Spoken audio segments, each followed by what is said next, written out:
Dagsa ngayong araw ang mga biyahero sa Robinson Star Mills Transport Terminal sa siyudad San Fernando, Pampanga upang magbalik sa kanilang mga trabaho. Ang passenger terminal sa Robinson Star Mills ay ino-operate ng isang third-party contractor. Ayon kay Marizen Pascual, patungo umano siya ng Pasay at late na sa kanyang trabaho.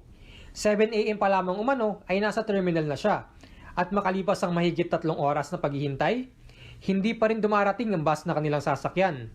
Ate, pagdating namin dito sakay agad. Alas 10, nasa destination na kami. Ngayon, hindi namin alam. Late na sa work.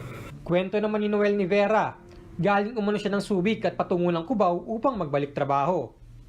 Ayon sa kanya, ay 2 oras na rin siyang naghihintay ng kanyang biyahe sa terminal. Hindi naman daw siya nagmamadali dahil gabi pa ang kanyang pasok. Wala kasi sila naman binigay na kaya hindi rin ako nagmamadali. Panggabi ako kasi sa trabaho ko eh. Ayon kay Willie Medina, ang officer in charge ng Robinson's Transport Terminal, inaasahan umano nila na mula sa halos 1,500 na pasahero tuwing normal na araw, umaabot umano sa 10,000 biyahero ang gumagamit ng terminal kapag ganitong panahon. Humigit kumulang 40 bus units lamang din umano ang bumabiyahe sa terminal kumpara sa mahigit 350 bus units bago ang pandemya. Kaya naman umaabot ng ilang oras ang paghihintay ng mga pasahero. Yung papuntang Cubao, ayan, nagtsatsaga yung mga tao. Kahit nakukunti yung umiikot, nagtsatsaga silang makarating sa Manila. Marian Lozano, CLTV News.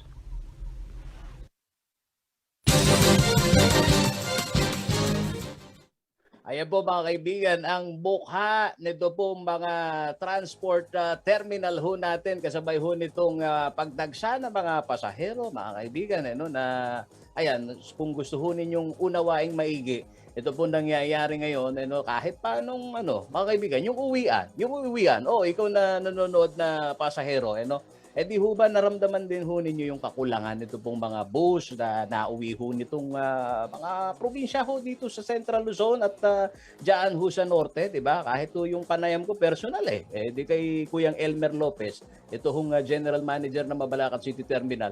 At kung talagang ihahambing ho ninyo, yung dami ho nitong mga pumapasadang bus unit, mga kaibigan, nung normal na operasyon at walang pandemya, talagang napakarami. Pero, ito ho ngayon anang pinakikitunguhan ho ng itong mga pamunuan ng bus terminal kung bakit baga na yung special permit hindi ho na ipagkaloob at hindi ho na anticipate yung dami ng mga mananakay na umuwi ho ng probinsya. Ayun, isa ho yan sa hahanapan ho natin ng development mga kaibigan sa LTFRB, malaman na.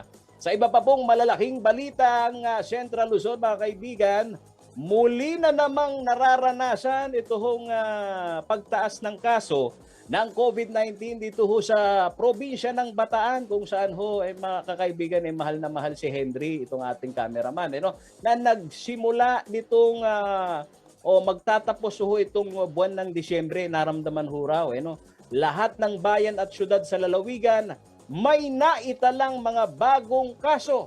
Narito po report.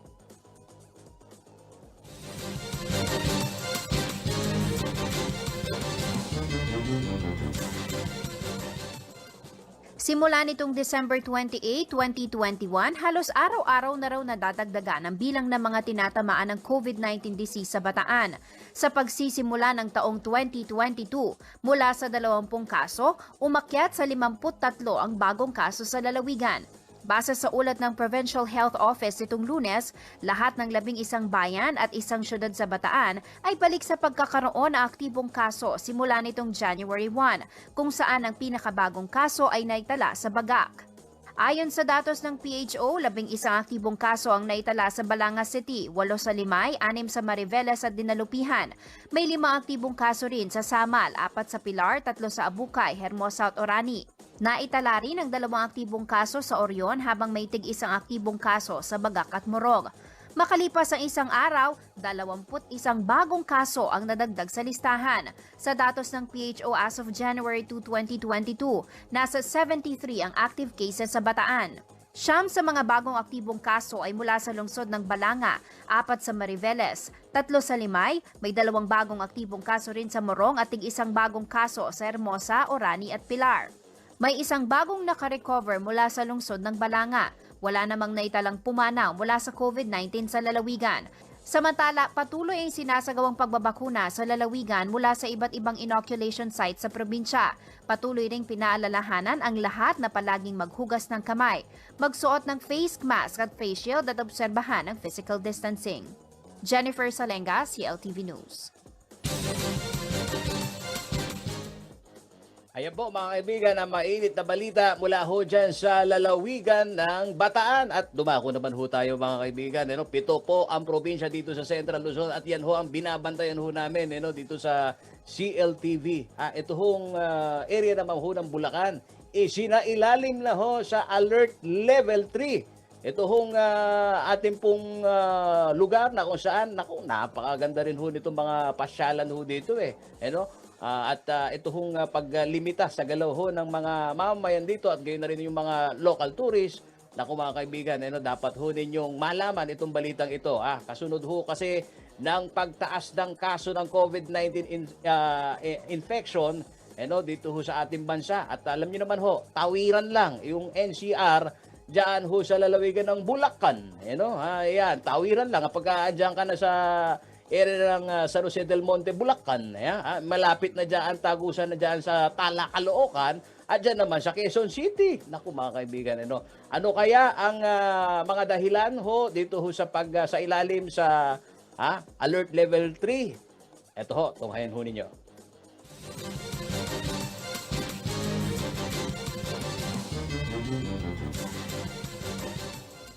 Ilang mga probinsya na malapit sa Metro Manila, kabilang ang lalawigan ng Bulacan, ang muling isinailalim sa mas pinahigpit na Alert Level 3 simula sa January 5, 2022.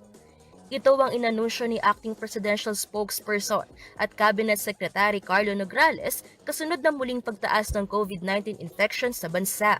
January 3 inaprubahan ng Interagency Task Force o IATF ang rekomendasyon ng Sub-Technical Working Group on Data Analytics na ilagay sa Alert Level 3 ang Bulacan, Cavite at Rizal. Maliban sa mga probinsyang ito, ibinalik din sa Alert Level 3 ang National Capital Region dahil sa pagdami ng COVID-19 infections at kaso ng Omicron variant. Sa ilalim ng IATF guidelines, kapag nasa Alert Level 3 ang lugar, mas mahigpit na intrazonal at interzonal restrictions ang maaaring ipatupad ng mga local government units. Ang mga individual edad 18 years old pababa naman at yung mga kabilang sa vulnerable population ay pinapayagang lumabas para sa kanilang essential goods at services at para magtrabaho. Sa Alert Level 3, may mga establishmento at aktibidad din na restricted o ipinagbabawal tulad ng contact sports, fun fairs, karaoke bars, clubs, concert halls, theaters, casino at iba pa. Samantala sa Bulacan, nasa 551 ang mga aktibong kaso base sa datos ng Provincial Epidemiology and Surveillance Unit o PESU as of January 3, 2022. Sa bilang na ito, 160 ang bagong kaso. Angelica Cara, CLTV News. Ayan mga kaibigan, ito po mga balitang-balita ho natin na nakaka-apekto sa alin, Paulo G, sa alin, sa araw-araw ho natin na pamumuhay. At buti na lang, yung aking tita, yung aking tito, si Lolo, ayun, nanonood, alam na alam, ito hong mga nangyayari dito sa ating pong kapaligiran. Napakahalaga ho nitong ating ginagawang pagbabalita mga kaibigan. At isa-shoutout ko muna itong mga suki ho ng CLTV Balitan, yung mga follower ho ni Kuya Justin Dizon, si Tatay Val, ayan, magandang araw daw. Ako po ay, ayun, yun yung mga kaibigan ho natin, na maaga pa lang ho ay nakasilip na sa mga balitang-balita ho dito sa CLTV News. Ay, welcome ho kayo ho dito mga kaibigan. Oo, dito ho sa CLTV Balita na ginagawa ho namin. Ay pati ho yung mga maling impormasyon dapat ho nating itinatama. Alin, Paulo G, ano po yung mga maling impormasyon na kalat ngayon sa social media? Ito ho, abiso ho ng DOH, Department of Health. Alin, Paulo G, ito hong kumakalat na impormasyon na nagkakaroon daw ng kakulangan ng alin, ng paracetamol. Hindi ho raw, iginihit ho ng DOH na meron hong supply. Wala hong kakulangan ng supply ng paracetamol sa kabila ho ng naobserbahan na pagtaas ng demand dito. Opo, napapanood ho kasi natin mga kaibigan yung balita na ilan ho sa mga butika nagpapaskil na wala ng paracetamol. Pero sinasabi ho ng DOH, mga kaibigan, wala pong kakulangan ng supply ng paracetamol. Ayun, kayo pong mga nakatatanggap po ng impormasyon, mapagkamali yan, dapat ho ninyong itama at dapat din ho ninyong Paulo G, ipakalat naman yung tamang impormasyon. Mga kaibigan, wag ho kayong maglilipat ng channel at marami po kaming ibibigay ho sa inyong mga impormasyon na dapat ho ninyong malaman. Manatiling nakatutok at magbabalik po ang CLTV Balita. Ang wasto at regular na paghuhugas ng kamay ay ang pinakamabisang paraan para makaiwas sa COVID-19. Sundin lamang ang mga simpleng hakbang. Hugasan ang inyong mga kamay gamit ang sabon at tubig. Kuskusin mabuti ang inyong mga kamay. Magsimula sa palad hanggang sa pagitan ng mga daliri at likod ng kamay. Gawin ito sa loob ng 20 segundo. Panlawang mabuti ang inyong mga kamay at patuyuin ito gamit ang malinis na tuwalya. Laging tandaan, ang tubig ay sandata laban sa COVID-19. Ugaliing maghugas ng kamay sa wastong pamamaraan. Ang paalalang ito ay hatid sa inyo ng Prime Water.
Natatanging atraksyon.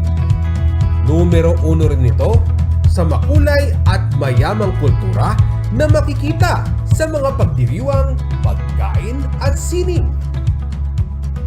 Bukod pa rito, nariyan ang mga pangunahing produkto gaya ng bigas, mais at mga yamang dagat. Idagdag pa ang iba't ibang produktong gawa sa kahoy, pati na rin ang mga parol na talaga namang pang world class. At hindi lang yan, itinuturing din itong sentro ng kalakalan, ekonomiya at transportasyon dahil sa mga modernong paliparan, pasilidad, infrastruktura at mga distrito ng negosyo. Higit sa lahat, matatag, masipag, maabilidad at malikhain ang mga taga Central Luzon. Kaya naman hindi matatawaran ang kanilang papel sa pag-unlad nito. Talaga namang natatangi ang ating rehiyon. Lahat ng hanap nyo, siguradong mayroon dito. Ito ang Central Luzon.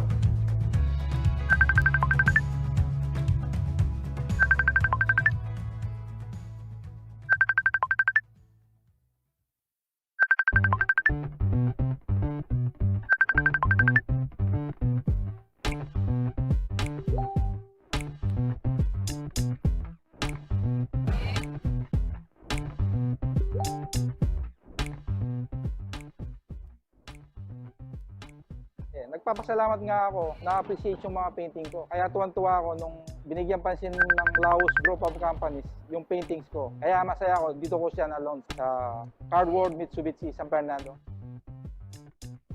Yung inspiration ko, nature, tsaka yung nangyayari sa environment. Yung favorite ko dyan, ito yung title nito, Into the Hands of the Almighty. Ginawa ko to nung nasa Singapore ako. Actually, nung bata ako, parang chinanel yung energy ko sa art. So, na-develop yung art ko.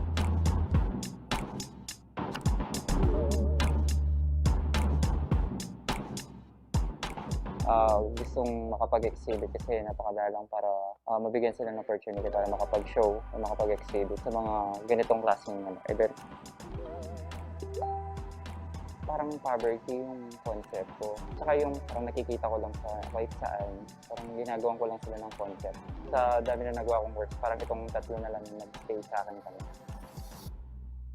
Since 20 years old, nag-start ako mag-focus sa pagpipinta. Sila kuya ko, since nag-work na rin sila as artist na rin, as painter. So parang nainganyo na rin na ituloy na siya, parang i-push through na siya para magpinta na. Ituloy ko na yung passion.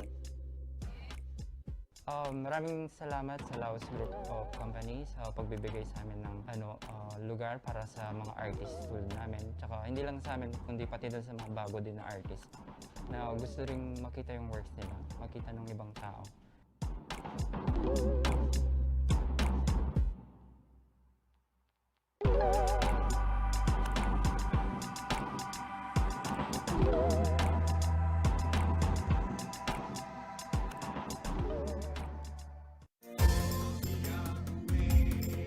Bilang isang cultural officer o isang tourism officer, napakalaking gawain ang ipalaganap ang pinagdaan ng kasaysayan ng aming bayan. Ito ang pangunahing gawain na tiyakin na ang bawat mamamayan ay may kaalaman sa kanyang pinagdaanan at may pagmamalaki sa kanyang kultura at tradisyon. Gayon din ang sining at kahusayan ng bawat mamamayan na maaaring pagmulan ng yabang o pride bilang isang Bulakenyo. Ako si Armando Santa Ana. Proud ako sa Bulacan. Proud ako bilang isang Bulakenyo.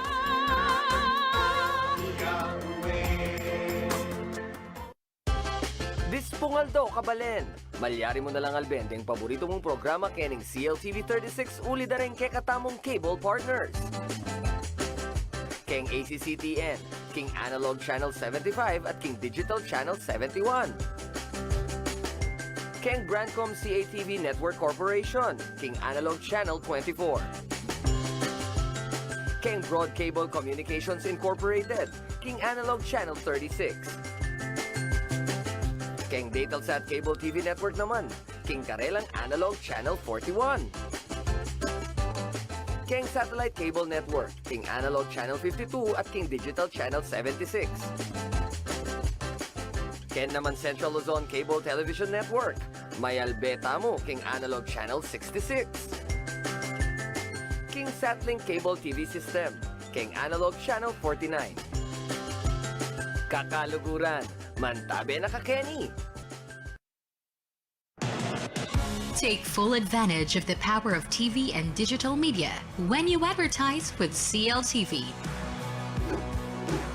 Through CLTV, you can now have your very own TV commercial for your business at a reasonable cost.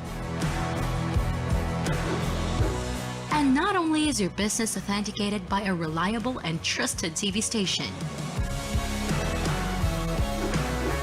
you can also reach our captive audience through CLTV's various digital media platforms at the same time. Contact us to avail of these exciting advertising opportunities.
Magandang araw, Maya Payaldo. Naimbag nga aldaw mga Tarlakenyo. Mapapanood ang Central Luzon TV36 sa Tarlac sa pamamagitan ng ating cable partners. Concepcion Pay TV Network Incorporated Analog Channel 66. High-Tech Cable TV Incorporated Analog Channel 75 at Digital Channel 71. Leal Cable TV Network Incorporated Analog Channel 36. Central Luzon Cable Television Network Analog Channel 66.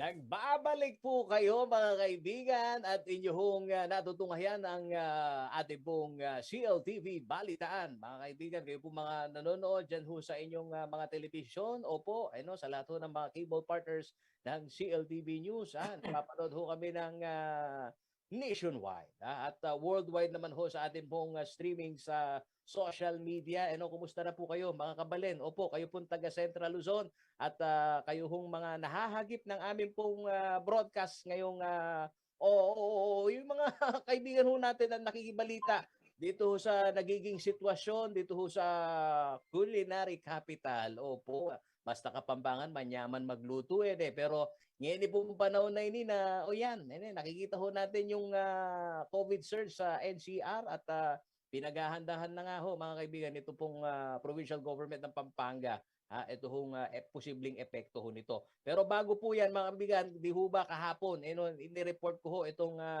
naging emergency meeting sa lahat ho ng mga alkalde dito ho sa Pampanga. Ito ho yung abiso naman, bubuksan muli ito hong COVID-19 facility ng 4 na district hospital dito ho sa ating pong mahal na lalawigan sa Pampanga.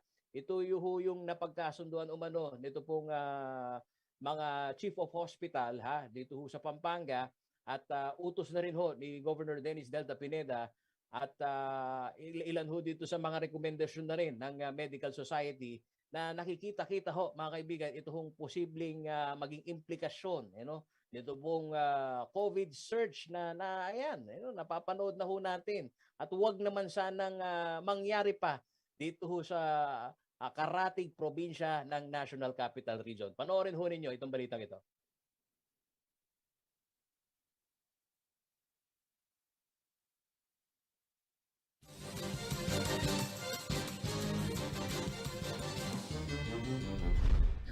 Apat na district hospital sa Pampanga ang nag-reactivate ng kanilang mga COVID-19 facility bilang paghahanda sa inaasahang COVID-19 surge na tatama sa probinsya.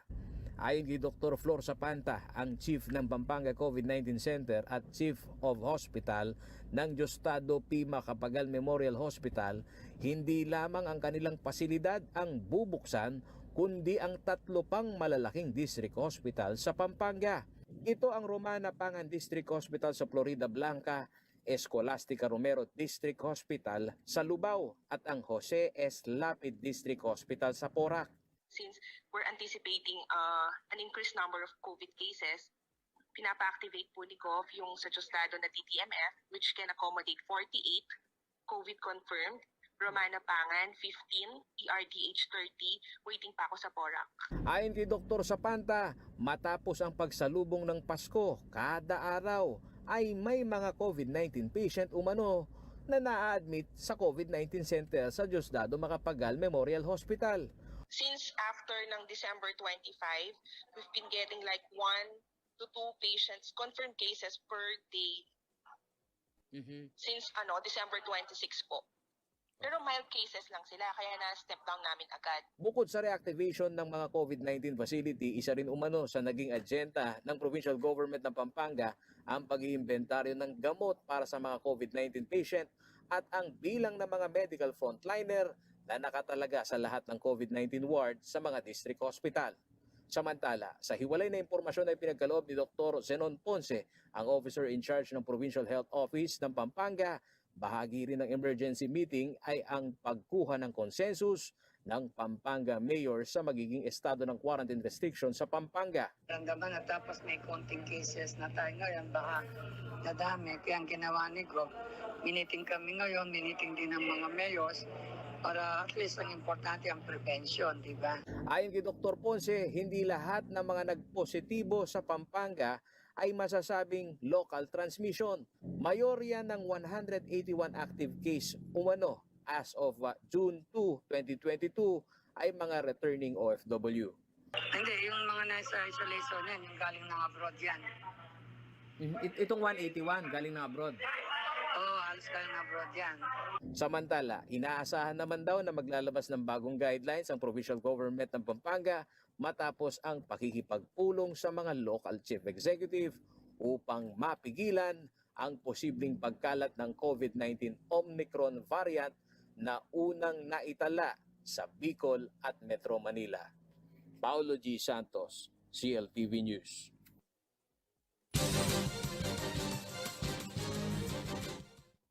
At para lalo nating maunawaan kung ano ang nagiging estado ng COVID-19 incidents, mga kaibigan, dito sa Pampanga, live nating makakasama ang OIC ng Provincial Health Office ng Pampanga, Dr. Zenon Ponce.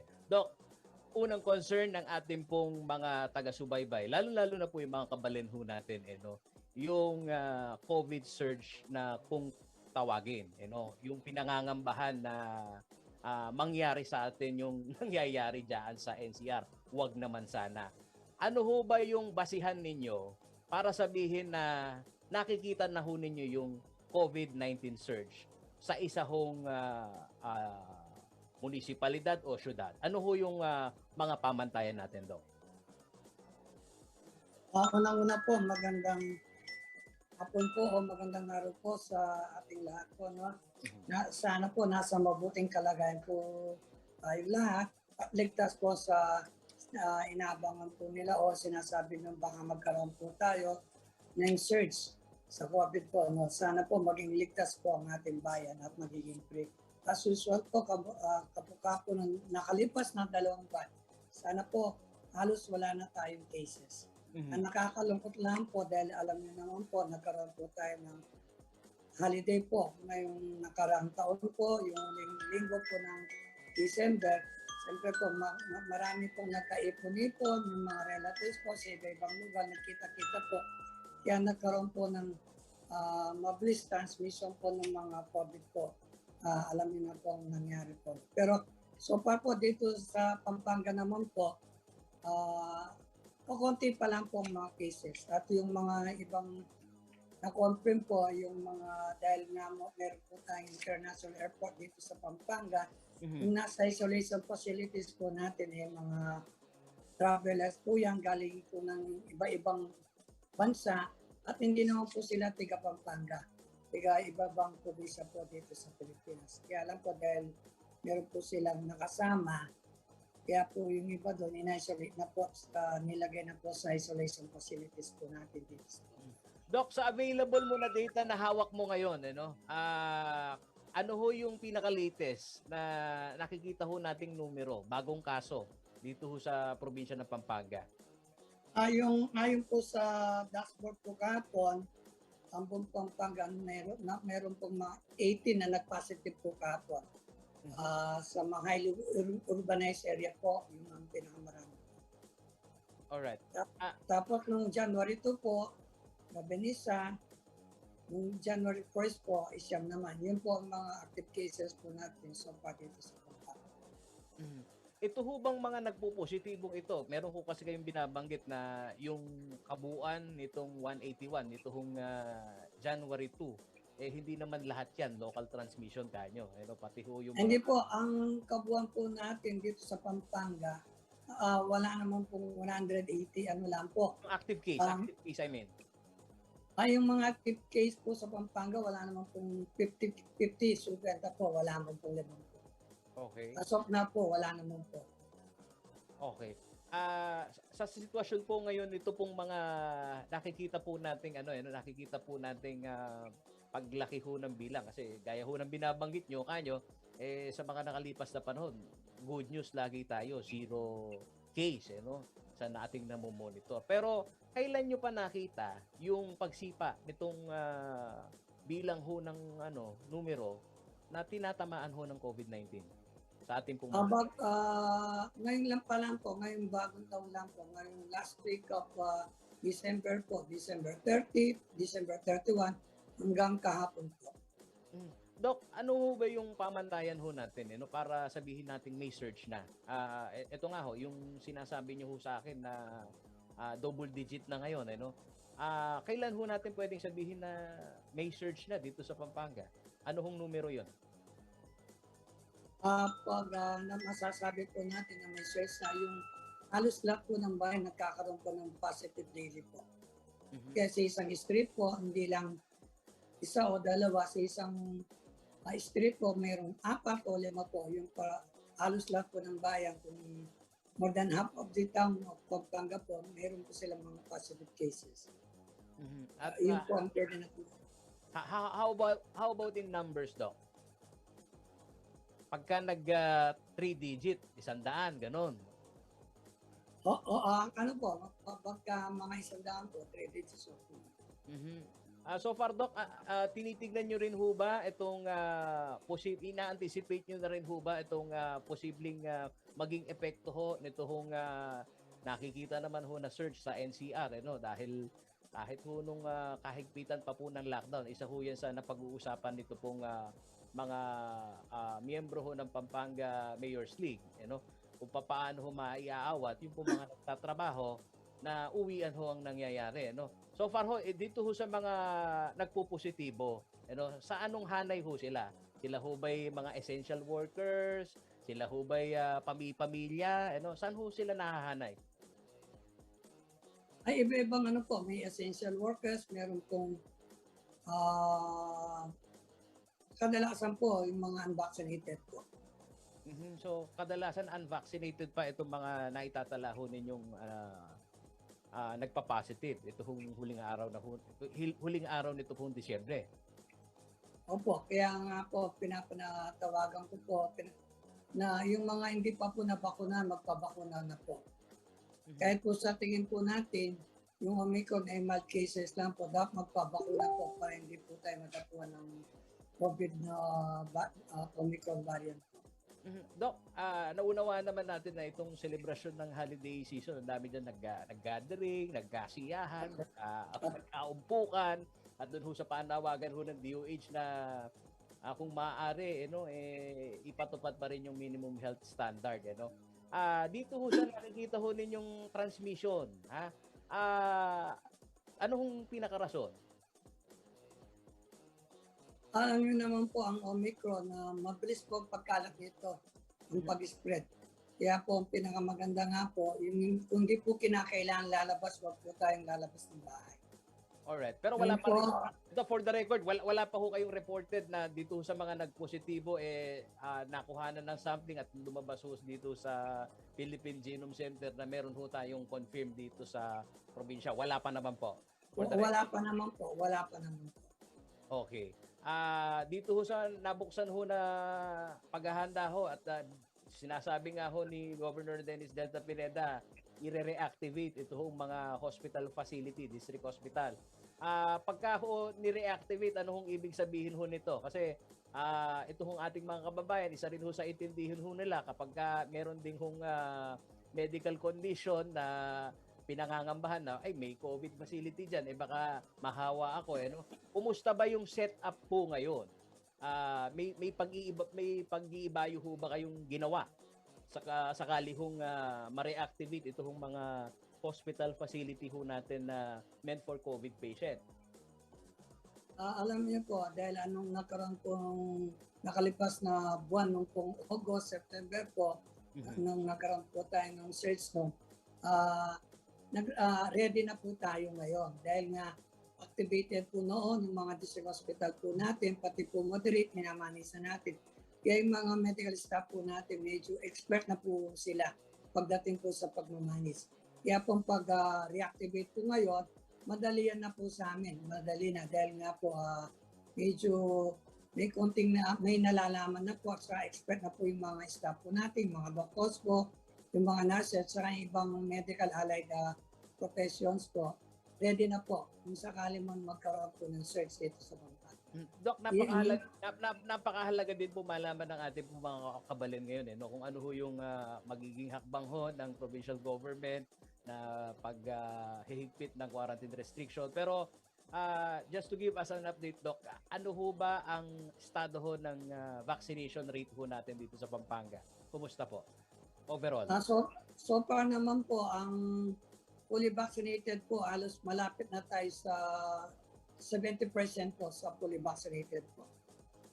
Kaya alam niyo naman po, sa pagdating po sa medisina, mas maganda po ang prevention kaysa sa procure.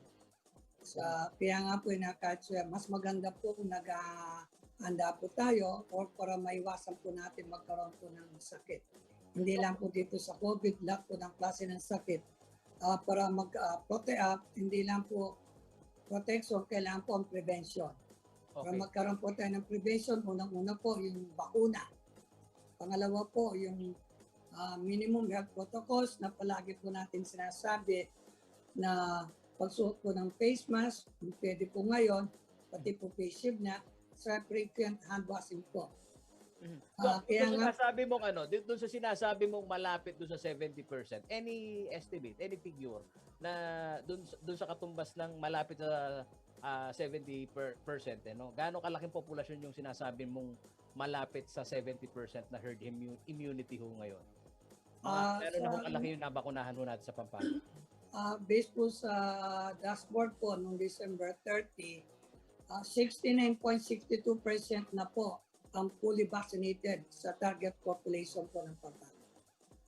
At kumusta ho naman yung booster shot na ito na i-roll out na rin ho, nakikita rin natin sa ilang LGU. Kumusta naman ho yung roll out ho nitong booster? Sa ngayon po, ongoing naman pong rollout sa booster. Marami naman pong nagpapabooster ngayon. Kaya lang po, ang abilin po natin sa kanila, huwag po silang mamili ng brand. Kahit ano naman pong brand, effective po yan. Dahil alam po natin, duman po sa research agents, sa sciences po.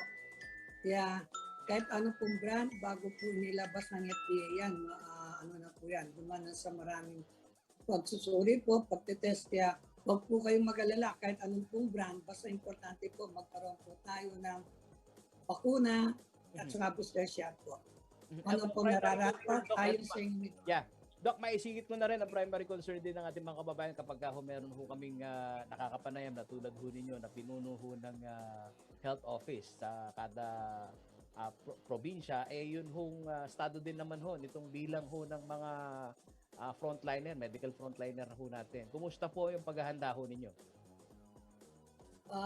So far naman po, palagi na pong nakaredy naman po yung mga healthcare frontliners po natin pagdating po sa COVID protection po, pagdating po sa mga pag-aalaga po ng mga pasyente natin. Kasi po, siyempre po, na-orient po natin palagi yan, palagi natin po nile-lecture, o palagi tayo po nagkakaroon ng Zoom meeting, yung dissemination information po regarding what to do, and anin po ang bawal.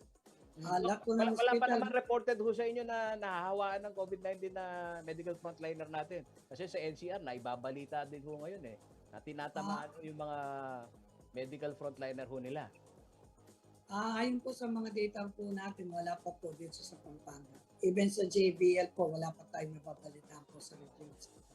Alright. Doc, marami po salamat sa inyong pagbabahagi nito pong mahalagang impormasyon na dapat hong malaman ng ating pong mga kabalin dito sa Pampanga. At mga kaibigan, opo, asahan ho ninyo, Doc, na mayat maya din ho ang aming pagtawag ho sa inyo para humingi ho kami ng update, para ho atin din hong malaman kung ano ho yung mga susunod na hakbangin ho. Mga kaibigan, ito pong mga lokal na pamahalaan na tumututok sa kada komunidad na siya naman pong nakikita ito hong local transmission at gusto hong awatin dahil higit hong nakakahawa, mga kaibigan. Ito hong panibagong variant, ito hong Omicron variant. At wag naman sana, na magkaroon ho ng local transmission dito ho sa ating pong rehiyon, dito sa Central Luzon.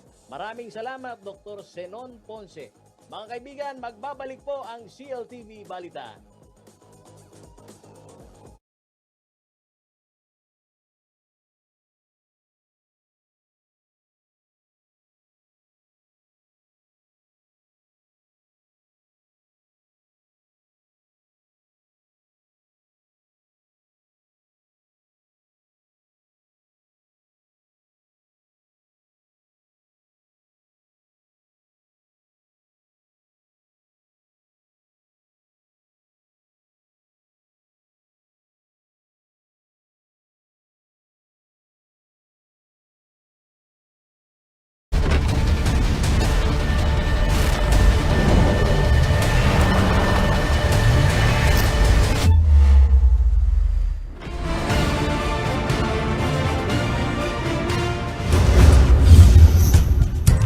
can deliver on demand, here, there, everywhere. From the near to the far away, from wherever you are to wherever this is. Deliver to more destinations locally without ever expanding reach. Download the Lala Move app. Lala Move.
Para sa most development-oriented talk or discussion program, ang pinili ni na Scott Ista ay ang So to Speak COVID-19, Bigat ng Laban, Pasa ng Kababaihan ng CLTV 36.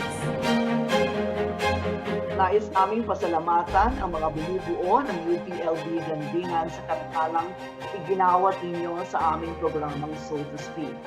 Nais ko rin gamitin ang pagkakataong ito upang ipahayag ang taos-pusong pasasalamat at pagpapahalaga sa lahat ng mga women health workers at mga kababaihan sa mga komunidad.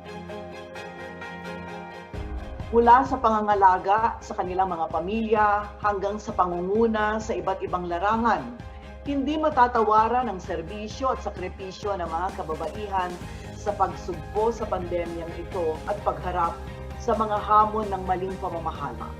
Madalas, hindi lang oras, galing at kaalaman ang kanilang iniaalay, kundi maging ang kanilang sariling buhay. Kayo ang aming inspirasyon upang patuloy na tumugon sa mga hamon ng panahon.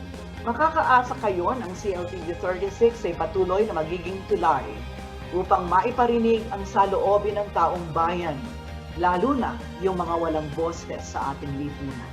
Maraming salamat sa galingan at sa mga tagapagtangkilik ng aming istasyon. Dakala salamat po.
Nagbabalik po ang CLTV Balitaan. Sa iba pa pong malalaking balita, nasamsam ng mga o miyembro ho ng PNP, mga kaibigan. Ito hong 17 kilo ng hinihinalang illegal na droga na nagkakahalaga ho raw ng 115 million pesos. Alamin po natin ang detalye ng report na yan at pasada po ng iba pang mga balita sa ulat na ito.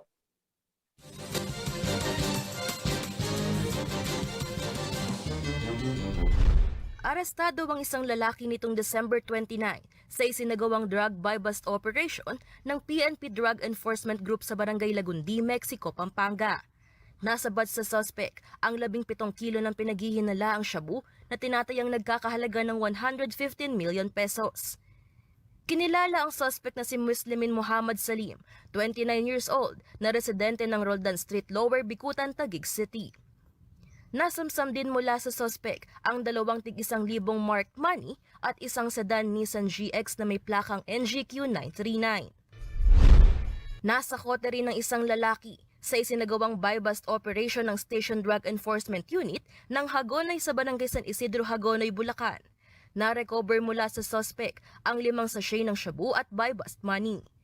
Kinilala ang suspect na si Dan Ray Navarro na residente ng Santa Monica, Hagonoy, Bulacan.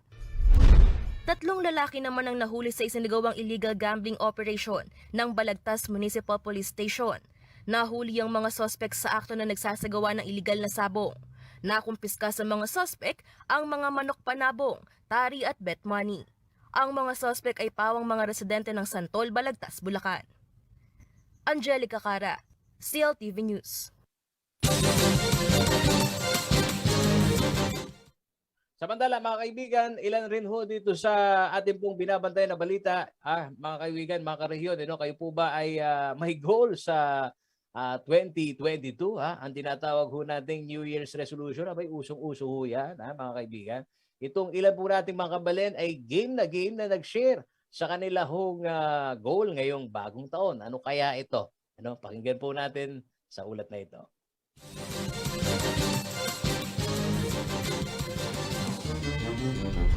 New Year, New Me. Yan ang kadalasang sambit ng mga tao tuwing sasapit ang bagong taon. Kaya naman karamihan sa mga tao ay lagi may inihahandang New Year's resolution o ang mga bagay na kanilang babaguhin at mga goal sa pagpapalit ng taon. Ang ilan sa ating mga kabalen may mga kanya-kanya ding New Year's resolution. Si Josh Ivan Japson mula sa Barangay Kutud, sinimulan na umano ang planong pagbabawas ng kinakain at pag-gym. Hindi umano niya ito na isakatuparan noong nakaraang taon dahil sa pagsasara ng mga gym dulot ng pandemya. Ngayong bagong taon na to, sisimulain ko ng mag-diet tapos mag-gym. Nagsasawa na kasi ako tumaba Gusto ko na mag-diet. Si Gerald Bonus naman na residente ng Santo Tomas, Pampanga, mas magiging focus raw sa mga goal niya sa buhay tulad ng pag-abroad. Yun nga, focus, sipag lang. Determinado naman Kaya dapat tuloy-tuloy lang. Si Trisha Yabut naman mula sa San Luis, Pampanga, pagtitipid ang New Year's resolution ngayong taon. Kwento niya ay madalas ang kanyang paggasto sa mga online shopping noong nakaraang taon. Kaya balak niya na ito ay baguhin upang mas makaipon ng pera, lalo pat may pandemya. New Year's resolution is yung magtipid, gumastos sa mga bagay na kailangan lang talaga. Kasi ngayon nakikita natin is pandemic. We need more money sa mga, kapag nagkasakit ka, syempre, kailangan mo ng pera. Kasi minsan hindi mo alam saan ka kukuha kasi may mga taong walang trabaho, ganon. Si Aling Solita Jimenez naman nais masiguro ngayong taon na mas magiging madalas ang pagsasama at pagbabanding nila ng kanyang pamilya. Kung halimbawa meron man po sa pamilya mo, nalalaman mo na meron pong ganyan nangyayari. Tapos wala naman po sila, hindi mo alam kung ano po nangyayari sa kanila. Marahil bawat isa sa atin ay may hangarin na gusto makamit ngayong taon. Kaya ilista, hindi lamang ang mga goal kundi ang mga pamamaraan para ito ay maisakatuparan at dagdagan na rin ng determinasyon. Ayon nga sa isang kasabihan, if there's a will, there's a way. Kasama si Marian Lozano, JM De Jesus, CLTV News. Sa ibang malalaking balita mga kaibigan, ito hong pagbabantay ng UP Octa Research Team dito ho sa COVID incidence sa NCR. Sa pagkakataon hong ito mga kaibigan, ito naman hong data ho nila. Ito hong pagsusuri dito sa epekto mga kaibigan ng COVID-19 surge dyan sa NCR. Dito naman ho sa Central Luzon. Live makakausap ho natin si Professor Dr. Guido David. Doc, kumusta ho ang monitoring ho ninyo dito ho sa positivity rate sa Central Luzon? Yes, good afternoon at belated Happy New Year. Happy New Year. Unfortunately, di ko pa na-check yung data sa Central Luzon mismo, pero sa may pagtaas na ng konti na nakikita tayo sa Bulacan. Sa Pampanga, hindi pa masyado. Pero sa NCR, definitely tumataas na yung mataas na yung positivity rate sa NCR. Nasa 34%. Definitely, this is concerning, very concerning. Yung bilang ng kaso sa NCR umabot na ng mga halos 3,000 na kada araw. Dok, sa mga napapanood ho namin na panayam ho sa inyo na isa ho sa kailangan na hong unawain ito pong ating mga kababayan na meron na hong local transmission ng Omicron variant. At sa nakikita ho ninyong mga impormasyon dyan ho sa NCR at ang primary concern din ho nitong mga karatig probinsya yung posibleng maging epekto ho nito. Gaya ho din ba ng Delta variant? Kasi kung ipaliwanag ho nitong mga eksperto, tidal wave pa nga kung isalarawan ho itong dalawang variant ho ng COVID-19 na to. Saan ho ninyo nakikita na po pwede hong paigtingin nito pong mga local chief executive o ito hong mga provincial government na nakatabi lang ho ng NCR, ito hong kanilang pagsusumikap na hindi ho kumalat dito ho sa kanilang distrito? Well, mahalaga siyempre yung border controls natin. At pag may nagtatanong, ano yung kaiba nito sa Delta? Delta last year, di ba, umabot tayo ng 26,000. Kasi minsan tinatanong ako, hihigitan ba nating 26,000?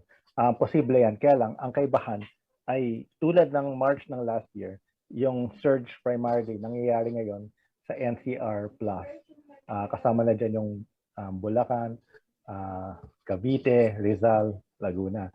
At meron bahagyang pagtaas na nakikita sa ibang mga medyo mas malayong lugar. Kasi alam naman natin, dikit-dikit ito NCR Plus. May mga nagtatrabaho sa NCR na umuwi sa Central Luzon at sa Calabarzon. So, maganda sana yung border controls natin kung gusto natin mapigilan yung pagpasok ng mga kaso galing sa NCR na syempre ngayon ay masasabi nating epicenter dahil nakakaabot nga ng 3,000 kaso, positivity rate ay nasa 34.7%. So, ayan. Tsaka yung testing, mahalaga pa rin yan. Kaya lang, ang masasabi ko sa ngayon, base sa mga naririnig ko, nakikita ko rin sa mga ibang tao, medyo pahirapan yung testing yan. Dahil sa mataas na positivity rate dito sa NCR, medyo kinakapos tayo sa testing or mahaba yung pilahan sa testing.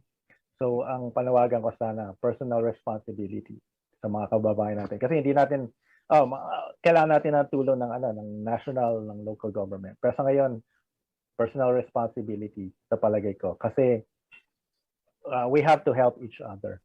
Ang kasama sa pagtutulungan natin ay kung may mga nararamdaman tayo, kahit cold-like symptoms. Kasi sa UK, ang sinabi nila, 3 out of 4 na may symptoms na parang cold, kunyari, ubo, sipon, sore throat, headache, 3 out of 4 ay may COVID sa tingin nila. May Omicron. Kaya ganon kakalat. Yung may mga nakakaramdam. Ang magandang balita dyan, karamihan ay mild lang kung may simptomas. Meron mga iba asymptomatic. So ayun, I mean, parang nananawagan ako, hindi lang sa local government, pero pati sa mga kababayan natin.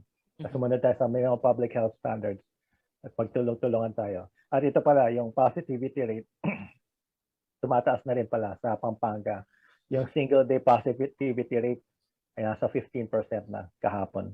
Ng isang araw. Yung 7-day average nasa 6%, 5.77%. Hindi pa siya ganun kataas pero nagsisimula na rin tumaas yung positivity rate. Concerning yan sa Pampanga na rin. I mean, I'm sorry to give you that news. Mangyari ho na nakikinig ho yung mga decision maker ho natin, yung local IATF ho dito sa probinsya ng Pampanga. No? Although diyan ho sa Bulacan, nagpasya na ho itong IATF na sumailalim din ho sa Alert Level 3.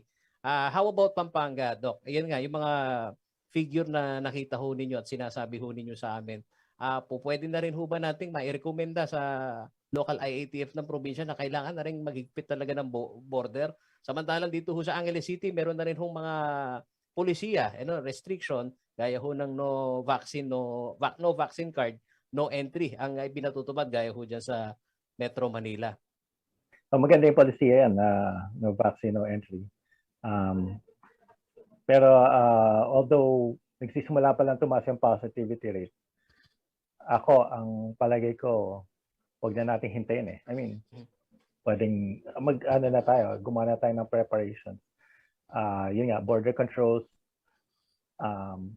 kahit buwasan na natin ng konting capacity sa mga ibang establishments, hindi naman tayo nananawagan ng lockdown. Gusto natin malusutan ito na hindi na natin kailangan patayin ekonomiya natin. Pero at the same time, kailangan pa rin pag-iingat at kailangan pa rin tulungan natin ng konti. Balancing nga. So siguro, yun nga, yung mga capacity sa public transportation, sa mga establishments, baka pwede nating bawasan yan para matulungan din natin, mabawasan natin ang konti mobility. At yun nga, nanawagan tayo sa mga kababayan natin. So, ano yung papel dyan ng local government? Yung information dissemination na kailangan natin magtulong-tulungan.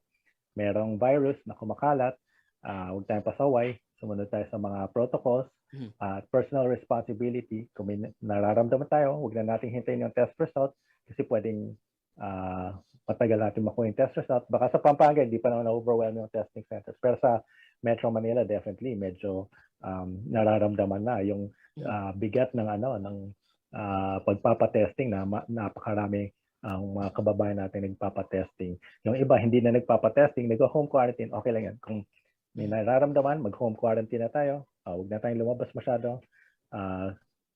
Kung feeling natin exposed tayo, ayun, mag-quarantine na rin tayo.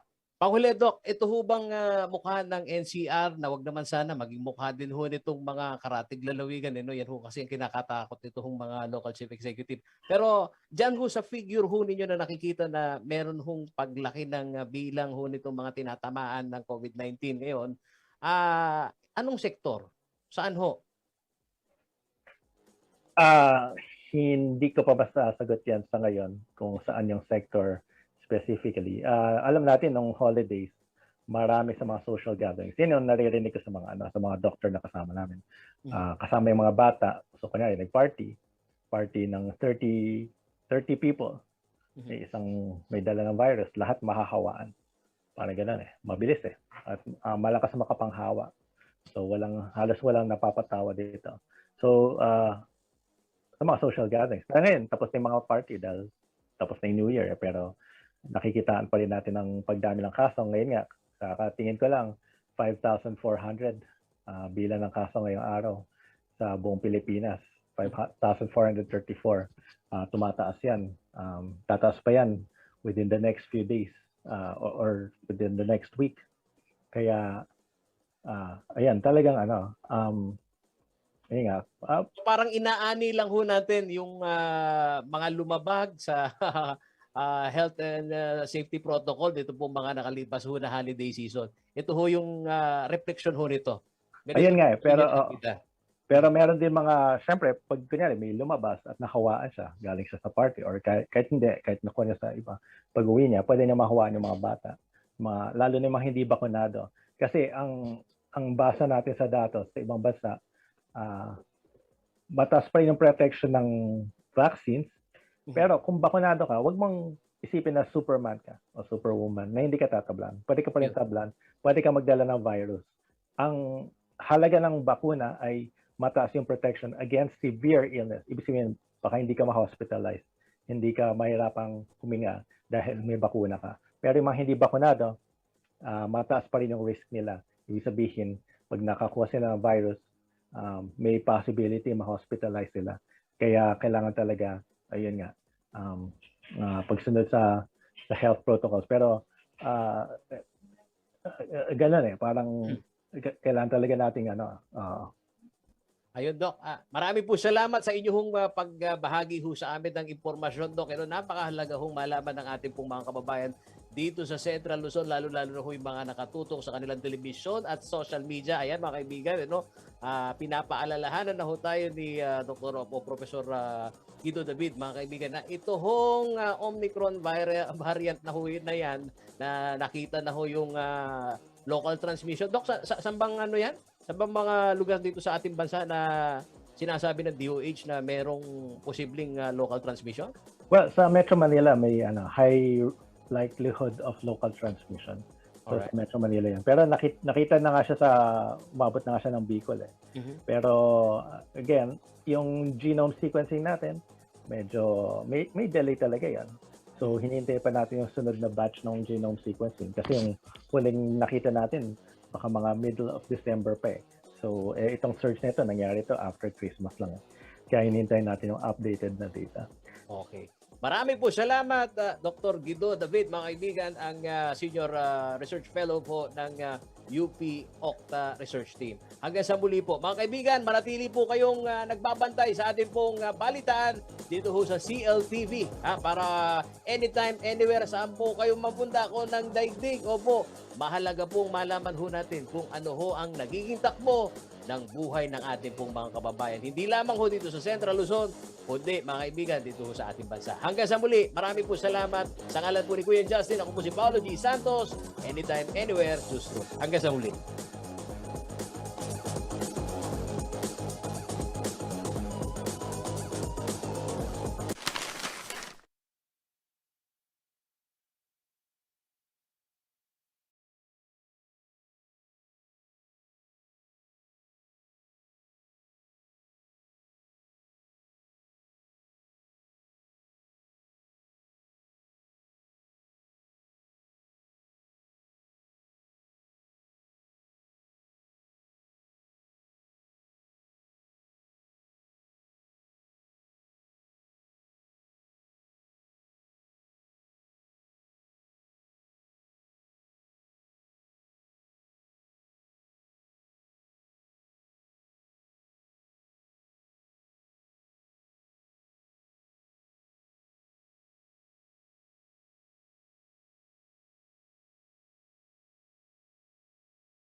Naabutan ng CLTV News na nag-inspeksyon sa isang jeepney terminal sa Barangay Del Pilar ang mga tauhan ng City Public Order and Safety Coordinating Office o si POSCO ng siyudad San Fernando, Pampanga.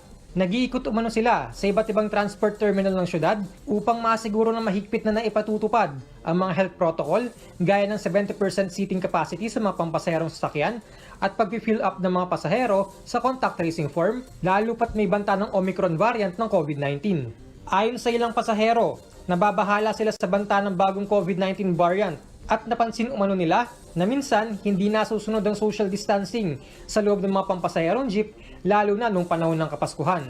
Para sa kanila, ang pagsunod sa mga health protocol ay mahalaga upang maprotektahan ang sarili laban sa Omicron variant. Siyempre kung ano yung protocol ng gobyerno, yun ang susundin. Tapos ikaw na mismo sa sarili mo, mag-iingat ka rin. Ganon, wash your hands, social distancing. Tapos kung di mo kabisado yung mga tao, huwag kang lalapit. Ganon. Mag-disinfect ng alcohol po. Tapos kailangan naka-face mask palagi.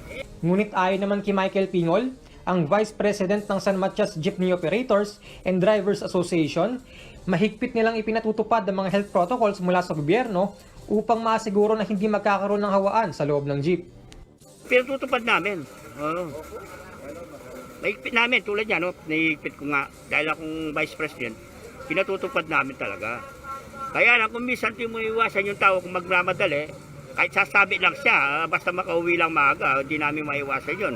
Pero hindi naman, wala naman siya sa loob, no? Minsan magiglusap, sasabit na lang siya. Pero 70% lahat yung ano namin, na isasakay namin. Hindi naman sumusobra. Samantala, dahil sa biglang pagtaas ng bilang ng kaso ng COVID-19 at pagpasok ng Omicron variant, mananatili si Alert Level 2 ang Pampanga hanggang January 15. Marian Lozano, CLTV News.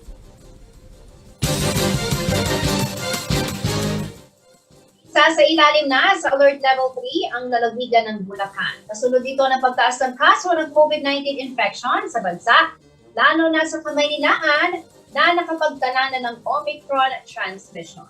Narito po ang report.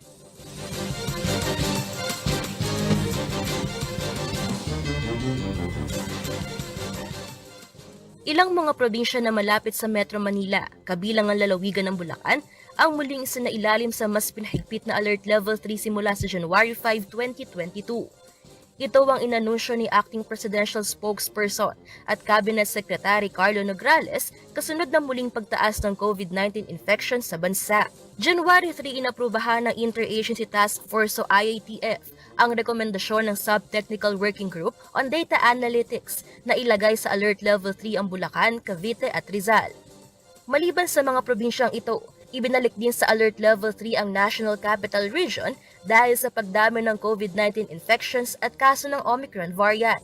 Sa ilalim ng IATF guidelines, kapag nasa Alert Level 3 ang lugar, mas mahigpit na intrazonal at interzonal restrictions ang maaaring ipatupad ng mga local government units. Ang mga individual edad 18 years old pababa naman at yung mga kabilang sa vulnerable population ay pinapayagang lumabas para sa kanilang essential goods at services at para magtrabaho. Sa Alert Level 3, may mga establishmento at aktibidad din na restricted o ipinagbabawal tulad ng contact sports, fun fairs, karaoke bars, clubs, concert halls, theaters, casino at iba pa. Samantala sa Bulacan, nasa 551 ang mga aktibong kaso base sa datos ng Provincial Epidemiology and Surveillance Unit o PESU as of January 3, 2022. Sa bilang na ito, 160 ang bagong kaso. Angelica Cara, CLTV News.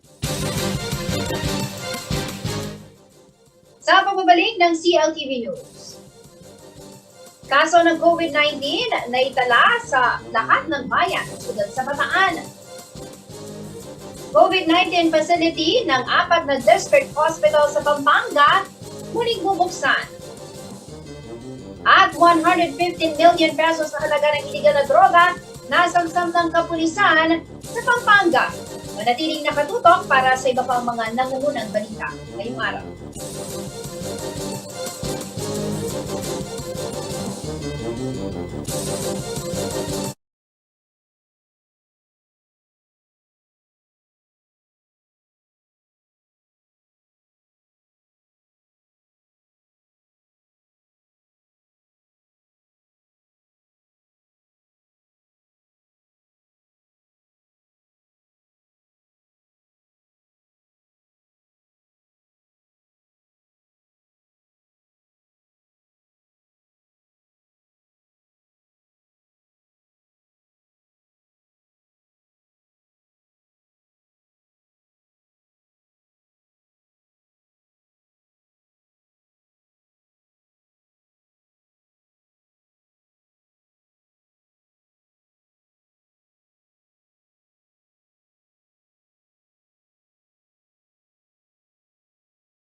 full advantage of the power of TV and digital media when you advertise with CLTV.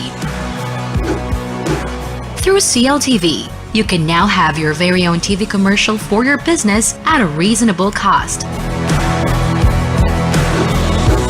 And not only is your business authenticated by a reliable and trusted TV station, you can also reach our captive audience through CLTV's various digital media platforms at the same time. Contact us to avail of these exciting advertising opportunities.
Nagbabalik ang CLTV News. At sa iba pa mga nangungunang balita, muli na naman pong nararanasan ang pagtaas ng kaso ng COVID-19 sa Bataan na nagsimula nitong magtatapos ang Disyembre. Lahat ng bayan at syudad ng lalawigan ay naitalang mga bagong kaso.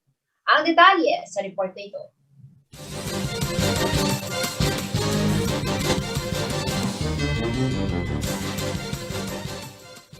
Simula nitong December 28, 2021, halos araw-araw na raw nadadagdagan ang bilang ng mga tinatamaan ng COVID-19 disease sa Bataan. Sa pagsisimula ng taong 2022, mula sa 20 kaso, umakyat sa 53 ang bagong kaso sa lalawigan. Base sa ulat ng Provincial Health Office itong Lunes, lahat ng 11 bayan at isang syudad sa Bataan ay balik sa pagkakaroon ng aktibong kaso simula nitong January 1, kung saan ang pinakabagong kaso ay naitala sa Bagak. Ayon sa datos ng PHO, 11 aktibong kaso ang naitala sa Balanga City, 8 sa Limay, 6 sa Mariveles at Dinalupihan. May 5 aktibong kaso rin sa Samal, 4 sa Pilar, 3 sa Abukay, Hermosa at Orani. Naitala rin ang 2 aktibong kaso sa Orion habang may tig-1 aktibong kaso sa Bagak at Morog. Makalipas ang isang araw, 21 bagong kaso ang nadagdag sa listahan. Sa datos ng PHO as of January 2, 2022, nasa 73 ang active cases sa Bataan. 9 sa mga bagong aktibong kaso ay mula sa lungsod ng Balanga, 4 sa Mariveles, 3 sa Limay, may 2 bagong aktibong kaso rin sa Morong at tig-1 bagong kaso sa Hermosa, Orani at Pilar. May 1 bagong nakarecover mula sa lungsod ng Balanga. Wala namang naitalang pumanaw mula sa COVID-19 sa lalawigan. Samantala, patuloy ang sinasagawang pagbabakuna sa lalawigan mula sa iba't ibang inoculation sites sa probinsya. Patuloy ring pinaalalahanan ang lahat na palaging maghugas ng kamay, magsuot ng face mask at face shield at obserbahan ang physical distancing. Jennifer Salenga, CLTV News. Bubuksang muli ang COVID-19 facility ng 4 na district hospital ng Pampanga. Ito po ang napagkasunduan umano sa emergency meeting ni Pampanga Governor Dennis Delta Pineda sa mga Chief of Hospital at Medical Society Group kasunod na inaasahang COVID-19 surge sa lalawigan. Narito ang report.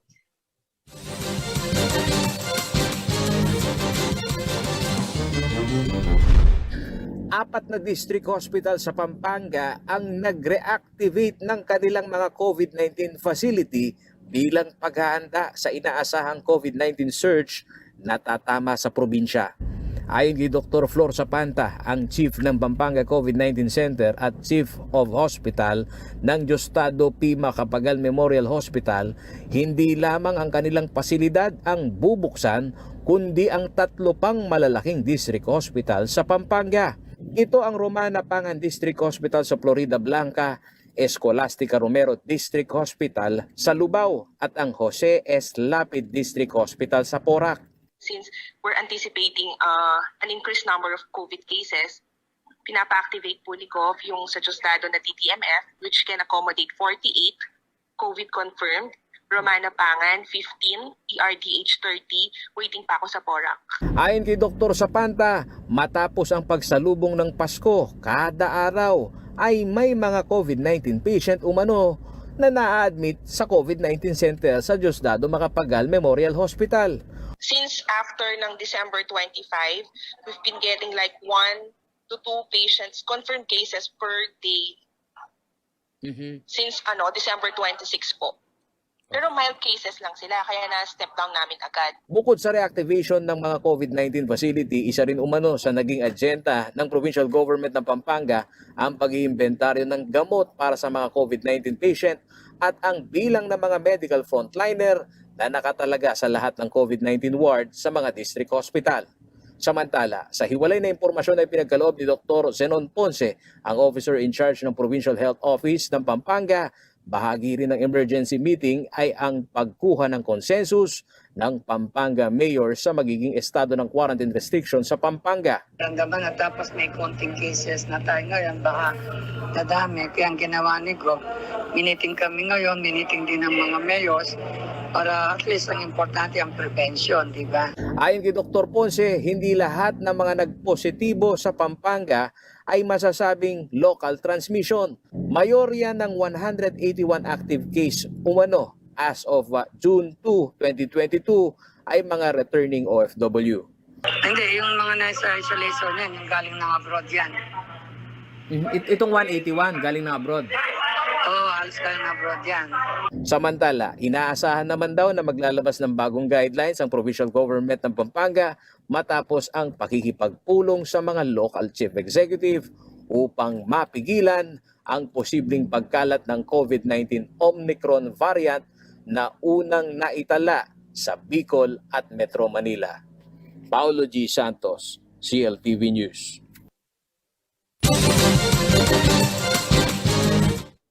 Nasamsam ng kapulisan ng Pampanga ang 17 kilo ng hinihinalang iligal na droga na nagkakahalaga umano ng 115 million pesos. Ang detalye at pasada ng iba pang mga balita sa ulat na ito.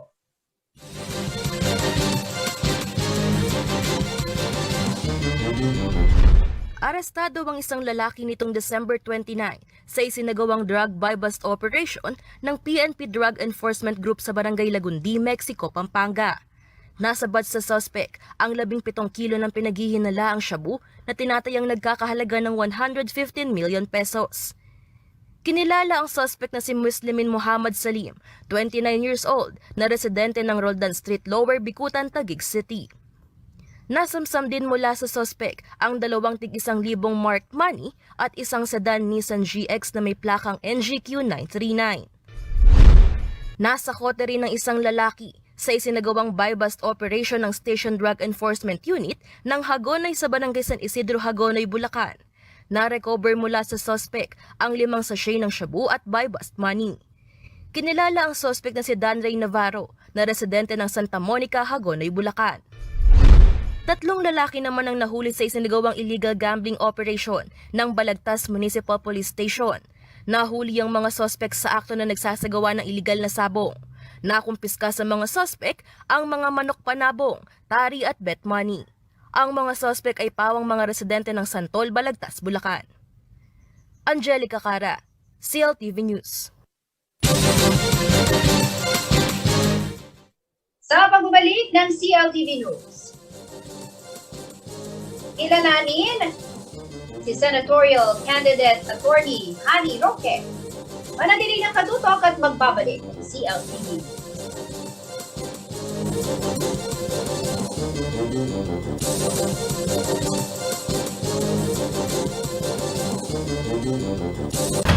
Ang wasto at regular na paghuhugas ng kamay ay ang pinakamabisang paraan para makaiwas sa COVID-19. Sundin lamang ang mga simpleng hakbang. Hugasan ang inyong mga kamay gamit ang sabon at tubig. Kuskusin mabuti ang inyong mga kamay. Magsimula sa palad hanggang sa pagitan ng mga daliri at likod ng kamay. Gawin ito sa loob ng 20 segundo. Panlawang mabuti ang inyong mga kamay at patuyuin ito gamit ang malinis na tuwalya.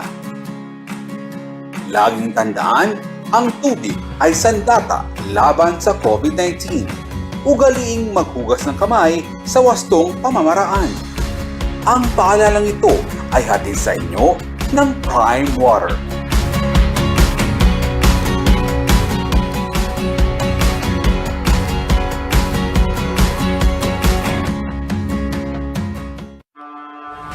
Why do humans have a desire to go up and over and not around?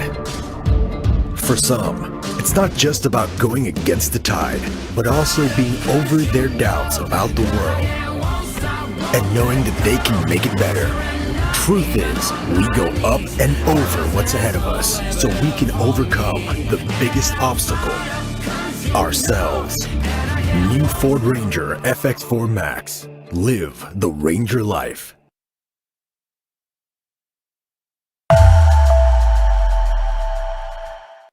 Association of land and sea, the world created in front of me.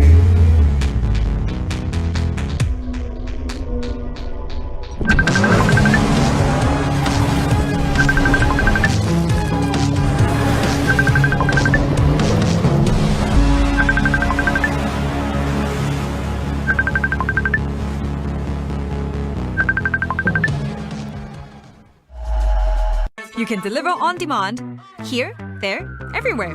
From the near to the far away, from wherever you are to wherever this is.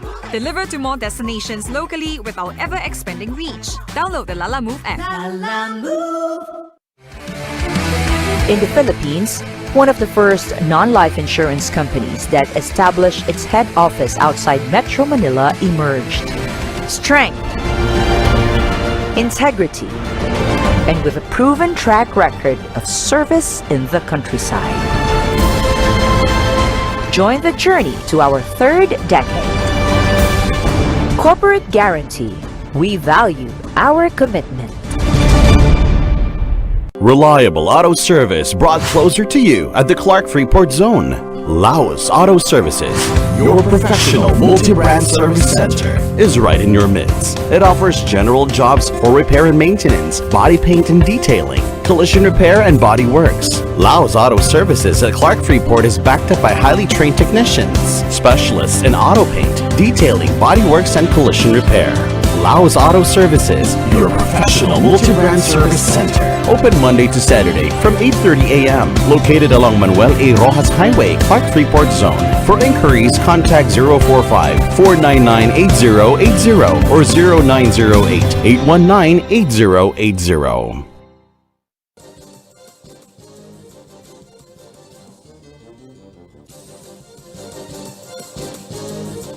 Nagbabalik ang CLTV News. Sa takong ito ng ating pong balitaan, kikilalanin natin ang isa sa mga senatorial candidates sa bansa. Bago pumasok sa larangan ng politika, siya ay nakilala bilang isang human rights lawyer, law professor sa UP Diliman, at chairperson ng Center for International Law. Naging party list representative ng Kabayan noong 2016 hanggang 2017. Tumayo din po siya bilang presidential spokesperson sa Administrasyong Duterte.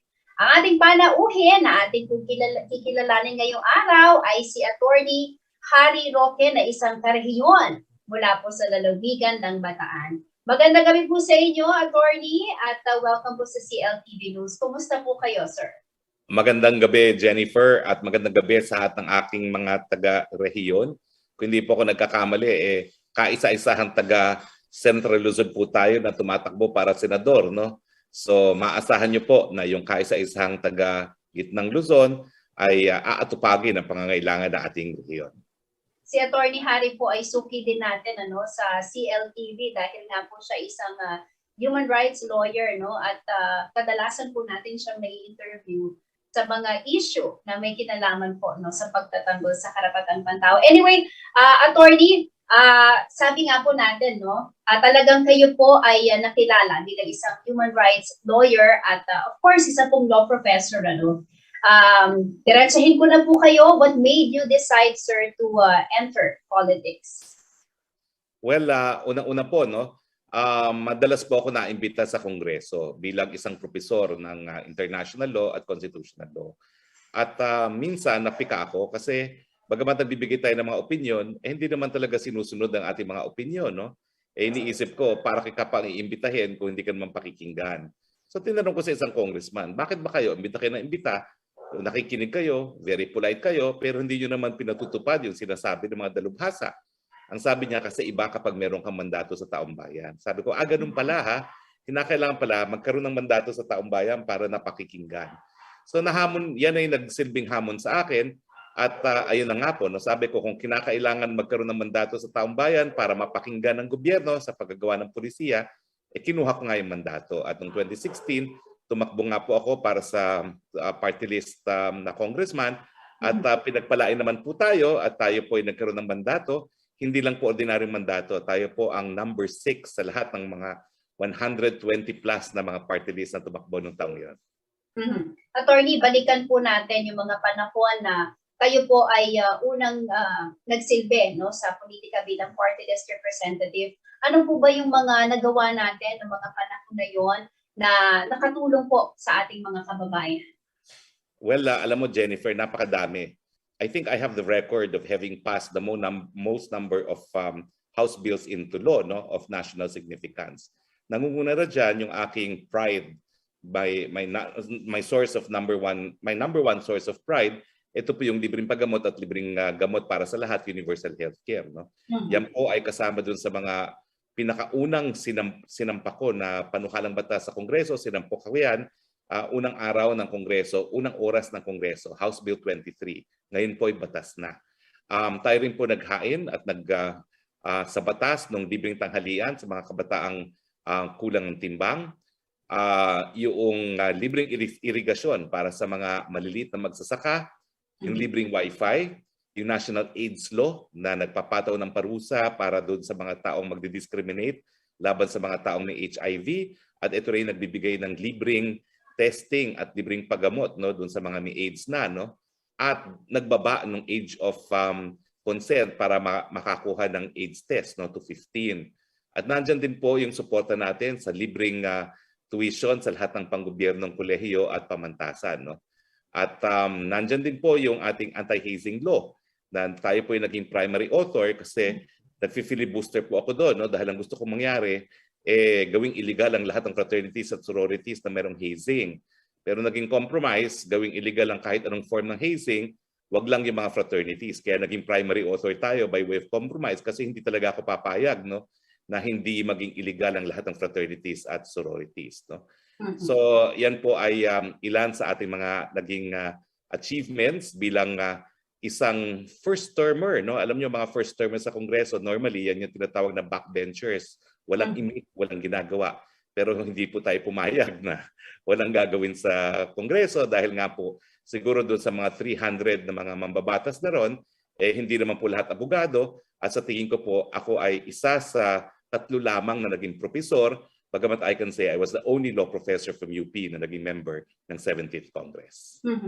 Pero attorney, ito pong pagbabalik mo ninyo, ito pong pagtakbo ninyo, bilang senador. Of course, after po na inyong pagsisilbi no, sa Kongreso, kayo po ay tuloy-tuloy pa rin naman ang inyong public service. Yun nga lang po, bilang spokesperson no, ng ating pong Pangulo. Pero ito pong plano po ninyong pagpasok muli, no? Umahapon po kayo bilang senador. Hindi po kayo kaagad nagpasa na inyong certificate of candidacy, no? Naging substitute candidate po kayo, attorney, dahil sabi po ninyo, hinihintay niyo muna si Mayor Sara Duterte, no? Bakit ho siya yung naging basihan po, attorney, ng inyong paghabol bilang senador? Kasi ang natutunan ko sa Kongreso, kung hindi mo kakampi ang presidente, wala ka rin magagawa bilang mambabatas. Lahat ng mga panukalang batas ko, na isang batas ko kasi sinertify as urgent ng ating Pangulo. Without certification of urgency, wala po maisa sa batas doon sa aking mga hinain. Pero I'm proud to say na paulit-ulit na pinangangalandakan ng Presidente, dalawa sa ating batas ay major achievements ng Duterte administration, yung ating universal healthcare at saka yung libreng irigasyon. No? So yan po yung una. Yung realization na bilang isang policy maker, kung hindi mo rin kakampi ang presidente, wala rin mangyayari sa iyo. Paupo-upo ka na lang doon, magdadakdak ka, hindi pa rin magkakaroon ng tunay na pagbabago na ninanais natin. Pangalawa, napakahirap din na tumakbo at pumunta ka sa plataforma na hindi ka naniniwala sa iyong ulo. No? At ang sabi ko nga, kinakailangan naman na nandun si Mayor Sara Duterte dahil sa mulat mula, siya yung aking kinikilalang leader. At nung siya ay nagdesisyon na tumakbo na rin ng Vice President, sabi ko pwede na po yan, no? Dahil ang Vice President naman ay pangalawang pinakamakapangyarihan na tao sa Pilipinas. At sa tingin ko, alam mismo ni Bongbong Marcos na hindi siya mangangalampag ngayon sa survey kung nagtuloy pagka-presidente si Mayor Sara, dahil mas mataas nga sa survey ng mga panahon na yun si Mayor Sara. So hindi mo madideny na yung kanyang mga numero ngayon ay dahil din nagsanib puwersa ang puwersa ni Sara Duterte at ni Bongbong Marcos. Ibig po bang sabihin, attorney, kung hindi humabol si Mayor Sara, hindi rin po kayo tutuloy?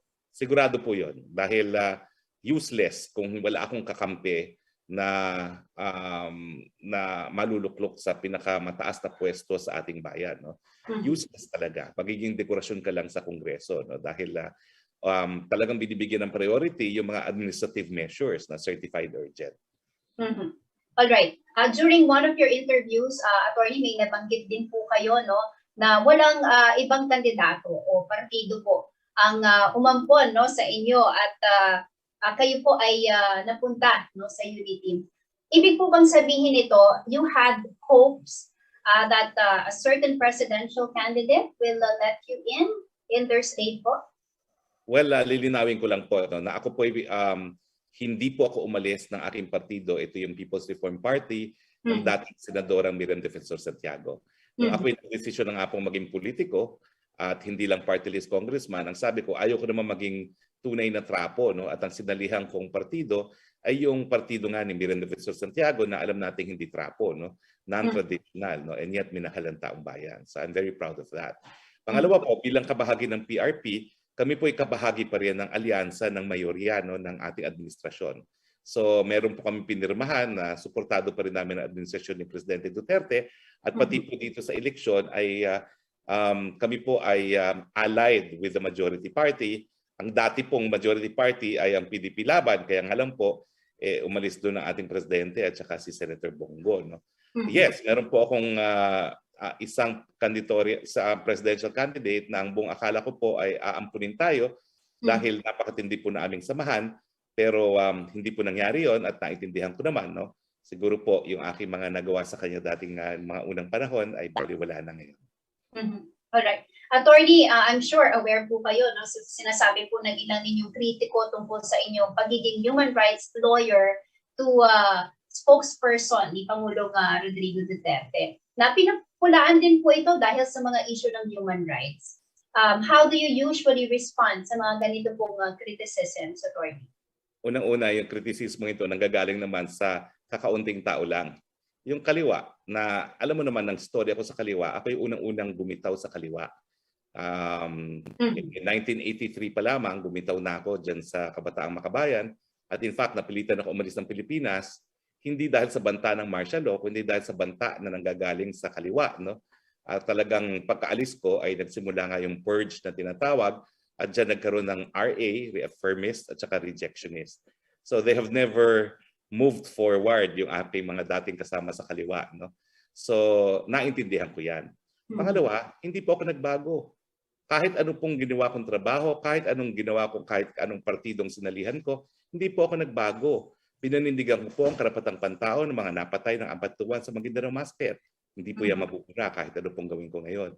Pinanindigan ko po mga karapatan ng mga periodista na nasasakdal sa libel at tayo nga po ay nagpunta sa UN para makakuha ng ruling na criminal libel is contrary to freedom of expression. Hindi po yung mabubura kahit anong gagawin ko. No? Yung karapatan ni Jennifer Laude na pinatay ng Amerikano, no? Hindi po mabubura yun. At ang paninindigan ko pa rin, yung kaso ni Jennifer Laude ay personification ng pagkamatay ng soberenya ng Pilipinas. Kahit ano pa pong gawin ko, hindi po mawawala yung aking nagawa na at yung aking paninindigan. At ako naman po'y sumapi o sumali, tinanggap ang offer ng Presidente maging spokesperson dahil meron din pong karapatan ng taong bayan sa tinatawag na freedom of information, makakalap ng mga tunay at makatotohanan ng impormasyon na importante sa kanilang pang-araw-araw na buhay at yan po ang ginawa ko bilang isang spokesperson. Ito po bang naging trabaho ninyo under the administration of President Duterte? Somehow, nakatulong po sa inyo, attorney, sa inyo pong magiging kandidatura para po sa 2022 elections? Well, una-una, nung ako po'y kongresista at nagpa-survey ako sa PAS Asia, 34% lang po ang nakakakilala sa akin. Ngayon po, umabot po sa 98% ang nakakakilala sa akin. Nakatulong po siya sa awareness. Pero habang ako yung spokesperson, napakababa ng tinatawag na conversion ko. Bumagsak yan sa 8, galing sa 18. Pero as soon as I resigned, bumalik sa 18. So I am where I started off. No? Kasi nawala ako ng pagiging spokes ng isa't kalahating taon, bumalik ako. Yung pagbalik ko, yun yung kasagsagan na aking conversion at 18. And I'm still at 18. No? Bagamat sa isang survey, sinasabi nasa 27% na yung ating conversion. No? So mukhang nakatulong siya dahil nakilala ako ng taong bayan at kung siguro hindi naman nila ako nakilala, wala ring pagkakataon na magdesisyon ng taong bayan na ihalal ako sa susunod na eleksyon. Pero ito pong inyong trabaho as a presidential spokesperson, marami po kayong lugar na napuntahan, attorney, iba't ibang parte ng bansa. Ano po yung nakita ninyong problema o issue ng taong bayan na kasama po sa mga bibigyan ninyo ng prioridad o kasama po sa inyong plataforma bilang senatorial candidate, sir? Well, ang talagang pangunahing plataforma natin ay yung ingat buhay para sa hanap buhay. Nakita ko talaga na dito sa pandemya, importante na pangalagaan natin ang buhay natin laban sa COVID-19. Pero ang aking nakita talaga bilang spokesperson din ng IATF, hindi naman po pwede na mabubuhay tayo sa COVID-19, mamamatay naman sa gutom dahil lockdown ng lockdown. Sa unang pinaninindigan ko, lalo na ngayong nandyan naman ang Omicron na tumataas na naman ang numero ng Omicron na variants, ay kinakailangan mabuhay tayo kasama itong pandemyang ito. No? Hindi po tama na ang ninanais lang natin ay mapababa ang numero ng COVID at mamamatay naman ang ating mga kababayan dahil sa gutom. Ang konsepto po ng public health dapat po ligtas sa pagkakasakit at ligtas din sa pagkagutom na magbibigay dahilan din para mamatay ang tao. No? So yan po ang ating pangunahing dahilan kung bakit tayo sumabak. At kung maalala mo nga, akala ng mga doktor na ilang mga doktor by leaking that video na nagagalit ako dahil gusto nila mag-lockdown umuli, ito'y magiging negative sa akin. On the contrary, na-double po yung aking conversion rate 1 month after na-leak out yung video na yan. Kasi tingin ko, na-realize ng taong bayan na bagamat ako'y tagapagsalita ng IATF at sa Mr. Lockdown, ang totoong linalaman ng aking puso ay kinakailangan mabuhay despite and in spite si COVID at bigyan ng hanap buhay ang lahat dahil ang paninindigan ko, wala pong tamad na Pilipino. Pangalawa po ay importante pa rin po ang kalusugan. No? Kung hindi po natin sinulong ang universal healthcare, wala tayong mga COVID packages hanggang 780,000. Wala tayong libreng bakuna, libreng testing. Pero meron pong malaking banta sa tunay na pagpapatupad ng ating universal healthcare. Ang gusto po natin, zero billing talaga lahat ng tao magkakasakit. Ang banta po ay corruption sa PhilHealth. So ngayon po, pinag-aaralan ko mabuti kung dapat bang buwagin ng PhilHealth, papalitan natin ang National Health Service bilang paraan na matanggal yung mga kurakot dyan sa PhilHealth. So pinag-aaralan pa po natin yan at kung kinakailangan, hahain po natin yung amendatory law sa ating sariling batas, no, na magbubuo ng National Health Service. Pangatlo, importante rin po na dahil tayo medium income country na po, hindi na po tayo mahirap. Medium income country na po tayo, no? Matigil na yung kagutuman sa ating bayan. Ngayon po meron pa tayong 27% na kagutuman. Bahagyang binigyan ko po ng solusyon yan noong nagpasa nga po ako ng libreng tanghalian sa mga batang kulang ng timbang.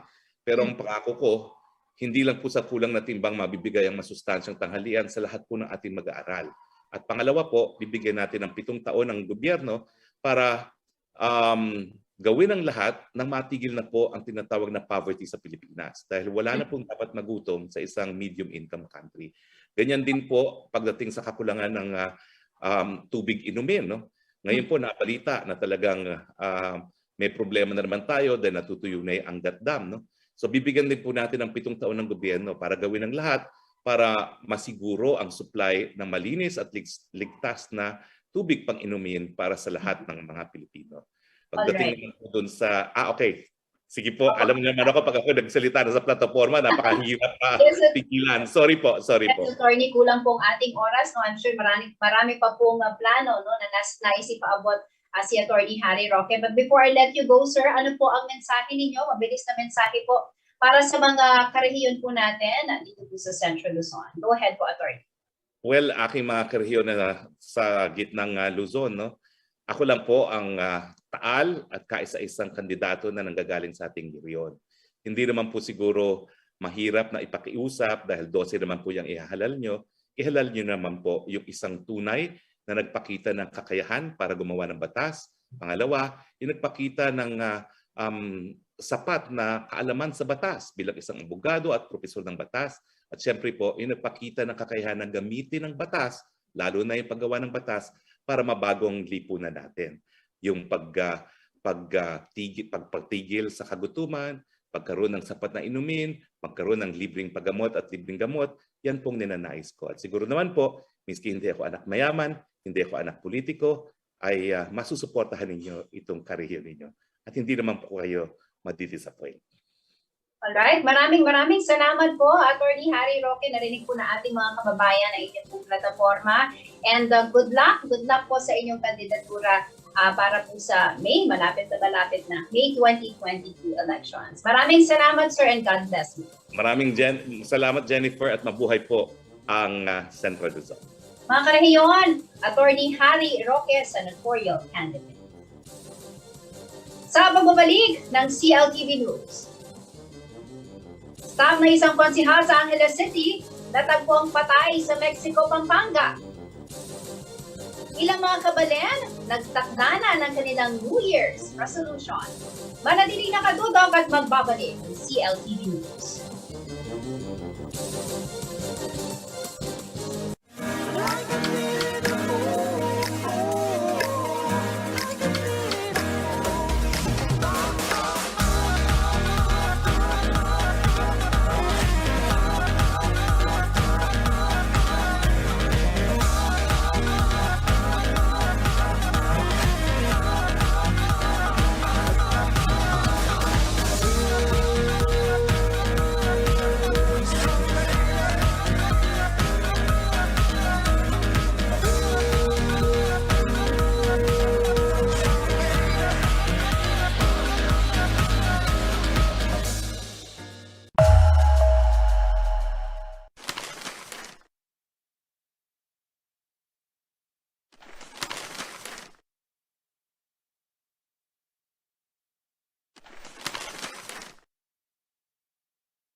Babalik ang CLTV News. Natagpuan ng bangkay na isang empleyado ng Angeles City Hall sa Mexico, Pampanga. Ang biktima na miyembro ng LGBTQIA+, nakipagbit umano sa mga kachat sa social media na nauwi sa pagnanakaw at pagpatay sa kanya. Nakilala na rin ang dalawang suspect sa krimen. Ang kompletong detalye sa ulat ni Paulo G. Santos.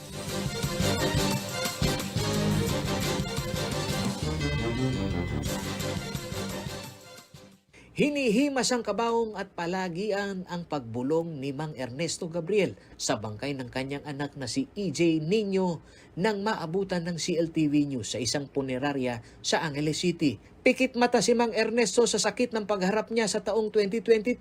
Ang breadwinner na panganay na anak, hindi na niya makakapiling pang muli. Kaya ang kanyang hiling ay mabigyan ng hustisya ang pamamaslang sa anak na miyembro ng LGBTQIA+. Gusto ko talagang mabigyan ng tamang hustisya yung anak ko. Kasi nga, pinanghihinayang ko yung buhay ng anak ko, bakit pinatay. Ang bait-bait mo ng anak ko. Super duper talagang mabait. Kahit na pagtanong nyo sa buong City Hall, napakabait. Tila isang bangungot kay Mang Ernesto ang petsang 27 ng Disyembre nitong taong 2021. Ang malambing na anak na nagawa pa umano siyang ipagluto ng makakain. Hindi niya alam, ito na pala ang huling pamamaalam niya. Pagkatapos namin kumain ng tanghalian, nagpahinga muna siya, pagkatapos naligo na. Okay. Pagkapaligo, nakabihis na, tinanong ko siya, saan ka pupunta? Meron akong ka-meeting. Okay. Ayun. O sige, ingat ka na lang anak. Palaging ganun ang sinasabi ko. Palagi ka na lang anak. Ay, ingat ka na lang anak ako. Ayun. Alauna nung umalis sa bahay. And then, doon na nag-umpisang hindi na siya umuwi. Ayon kay Mang Ernesto, madaling araw ng December 28 na alarma na siya dahil wala pa sa bahay ang anak. Kinontak niya si EJ, ngunit ang hindi nila alam, ang suspect na pala ang kanila umanong ka-text. Tinext ko, anak, where ka na? Tapos may sumagot sa message ko, ang sabi niya, nandito pa ako sa mga friends ko.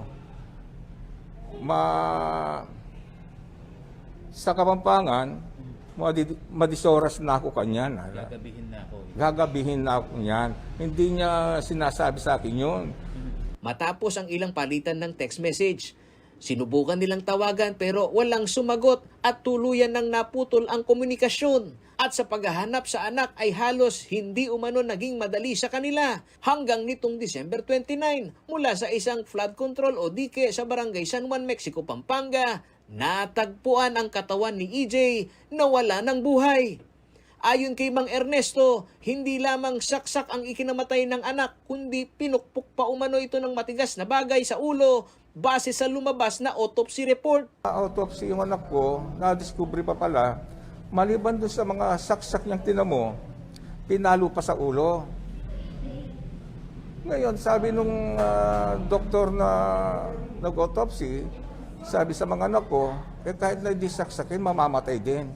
Arestado naman ang dalawang sospek sa krimen na si Ricky Dunglao na siyang kamit umano ng biktima at si Francis Cunanan na kaibigan ni Ricky na siya ring itinuturo nito na pumaslang kay EJ. First time nilang mamit yung anak ko, first time silang magkita doon sa araw na yon. Alright, okay. Pagkatapos, ang kwento pa niya, kung bakit, paano yung pagkamatay ng anak,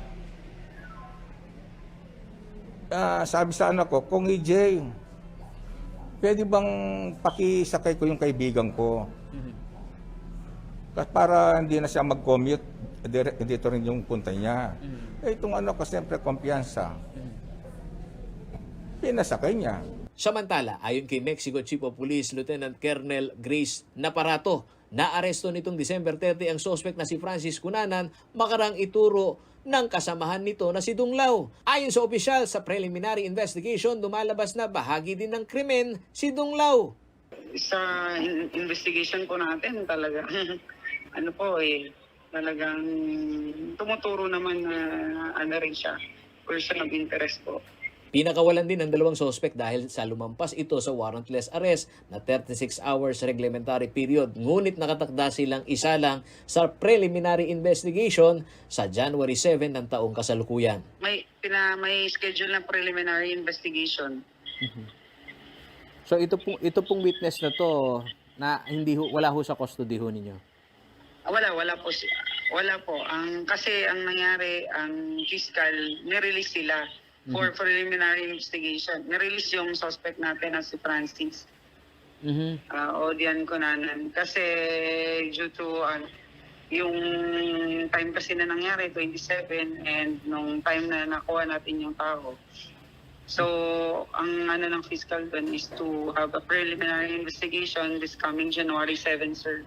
Maliban sa pamilya ni EJ, kasama ring nananawagan ng hustisya ang kanyang mga kaibigan na katulad ng miyembro ng LGBTQIA+. Paulo G. Santos, CLTV News. Mga karehiyon, kayo po ba may mga goal na ngayong 2022 o yung tinatawag po nating New Year's resolution? Ito po ilan sa ating mga kabalen ay game nag-share sa atin ang kanilang mga goals ngayong bagong taon. Pakinggan po natin ang ulat na ito.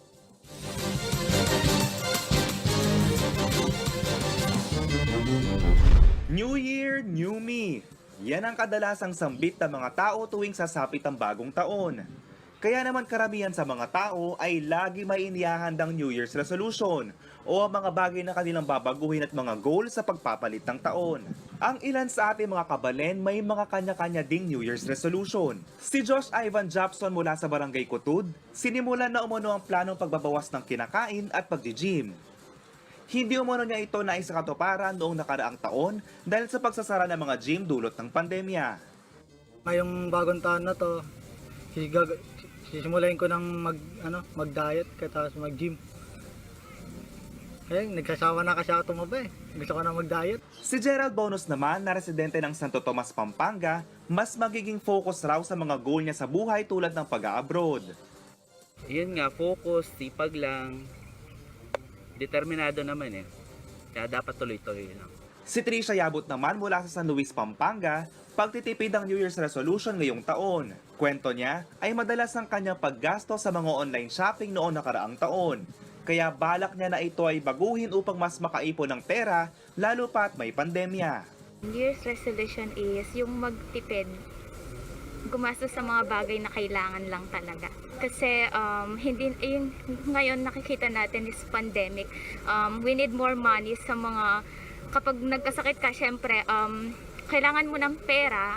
Kasi minsan hindi mo alam saan ka kukuha kasi may mga taong walang trabaho, ganon. Si Aling Solita Jimenez naman nais masiguro ngayong taon na mas magiging madalas ang pagsasama at pagbabanding nila ng kanyang pamilya. Kung halimbawa, meron man po sa pamilya mo, nalalaman mo na meron pong ganyan nangyayari. Tapos wala naman po sila, hindi mo alam kung ano po nangyayari sa kanila. Marahil bawat isa sa atin ay may hangarin na gusto makamit ngayong taon. Kaya ilista, hindi lamang ang mga goal kundi ang mga pamamaraan para ito ay maisakatuparan at dagdagan na rin ng determinasyon. Ayon nga sa isang kasabihan, if there's a will, there's a way. Kasama si Marian Lozano, JM De Jesus, CLTV News.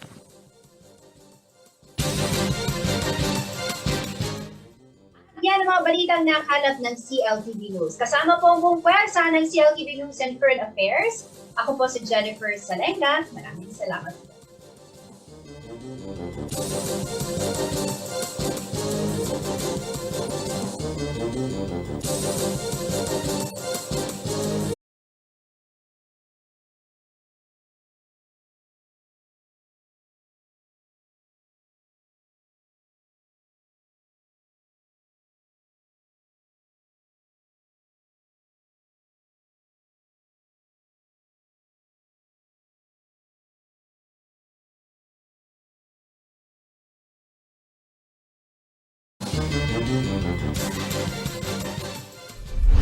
Narito na mga malalaking balitang Central Luzon ngayong araw.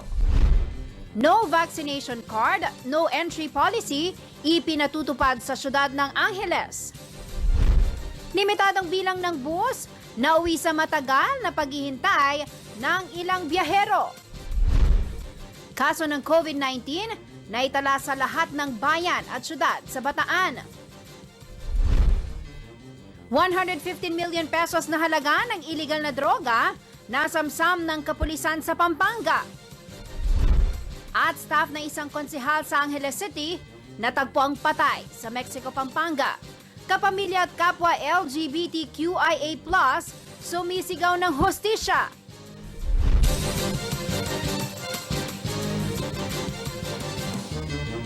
Magandang gabi karehiyon. Ako po si Jennifer Salenga. Oras na para sa mga may init na balita Central Luzon. Ipinatutupad na ang no vaccination, no entry policy sa syudad ng Angeles. Ito ay kaugnay ng pagdami po ng kaso ng COVID-19 sa bansa, partikular ang Omicron variant. Banday sarado ng kapulisan ang mga boundary ng syudad. Kung walang may lahad na vaccination card, tinatanggap na rin ang antigen at RT-PCR test result. Narito ang report ni Paulo G. Santos.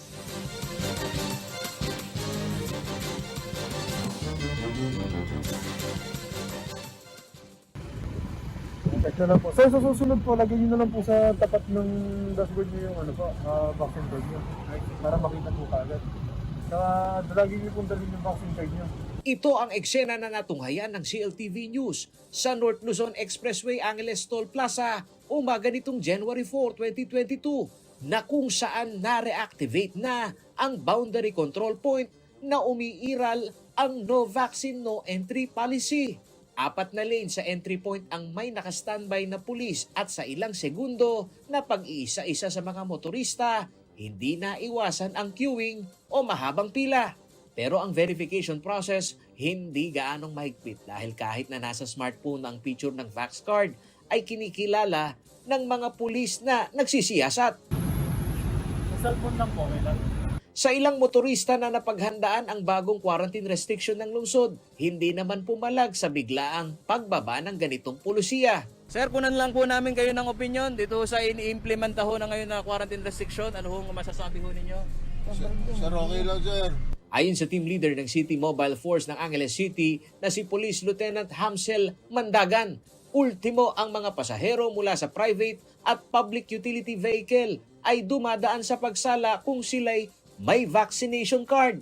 Ay talaga pong inaakyat po natin sila at chinecheck po natin yung kung talaga yung mga pasahero nila ay may mga vaccination card po sila. Sa problemang makakaapekto ito sa daloy ng mga sasakyan sa toll plaza ng NLEX, sinabi ni Lieutenant Mandagan, inihahanda na anya nila ang fast lane para sa mga motorista na maituturing na essential. Apo, yun na po yung aming pong pinag-aralan ngayon at maglalagay po kami ng sarili lang line, yung mga essential po natin mga sasakyan. Sa implementasyong ito, nakaalalay si Angeles City Mayor Carmelo Pogi Lasotin Jr. Sa bisa ng kanyang Resolution Number 1 Series of 2022, ang walang Vax card ay kailangang magsumite ng 48 hours na result ng antigen o RT-PCR test. Ang gagawin lang po nila, ipapakita lang po nila yung kanilang vaccination card, no? Na they are fully vaccinated. Ngayon, kung wala naman pong vaccination card, negative RT-PCR or antigen test po ang kailangan nilang pakita. Ginagawa po natin yan para po sa proteksyon ng lahat. Ang sistemang ito ay hindi lamang sa mga boundary control point ng lungsod, kundi maging sa mga establishmento. The same protocol po, no? Ang requirement po natin is vaccination card. Para po yung po mga unvaccinated, no? Ay hindi pa po muna pwedeng pumasok sa mga malls natin at mga kainan unless na po may el fresco. Sa inilabas na infographics ng City Information Office ng Angeles City nitong January 3, 2022, pati ang mga resort o rental na private pool ay mga bakunado lamang ang maaaring makapasok na may minimum capacity na 60%. Ganito rin sa mga restaurant at mall. 50% sa mga indoor entertainment venues. Habang ang mga religious gatherings ay naitakda lamang sa 60% capacity na tanging ang mga bakunado ang dapat nasa loob at ang mga hindi bakunado ay kailangan umanong nasa labas ng simbahan. Hindi na rin umano maaaring magtungo sa iba't ibang parties ang mga senior citizen na above 65 years old. Paulo G. Santos, CLTV News. Pauwi sa mahabang pila at matagal na pag-aantay sa terminal ang inabot ng ina sa ating mga kababayang nagbalik trabaho nitong unang Lunes ng taong 2022. Ayon sa pamunan ng Robinson's Bus Terminal, 4 na po lamang na bus units ang bumabiyahe ngayon. Malayo raw ito sa 350 bus units na nagsasakay ng pasahero bago ang pandemya. May report si Marion Lozano.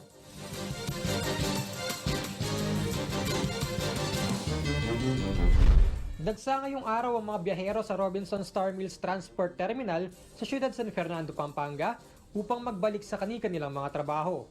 Ang passenger terminal sa Robinson Star Mills ay ino-operate ng isang third-party contractor. Ayon kay Marizen Pascual, patungong umano siya ng Pasay at late na sa kanyang trabaho. 7 AM pa lamang umano ay nasa terminal na siya at makalipas ang mahigit 3 oras na paghihintay, hindi pa rin dumarating ang bus na kanilang sasakyan. Ate, pagdating namin dito sakay agad. Alas 10, nasa destination na kami. Ngayon, hindi namin alam. Late na sa work. Kwento naman ni Noel Nivera, galing umano siya ng Subic at patungo ng Cubao upang magbalik trabaho. Ayon sa kanya, ay 2 oras na rin siyang naghihintay ng kanyang biyahe sa terminal. Hindi naman daw siya nagmamadali dahil gabi pa ang kanyang pasok. Wala kasi sila naman binigay na kaya hindi rin ako nagmamadali. Panggabi ako kasi sa trabaho ko eh.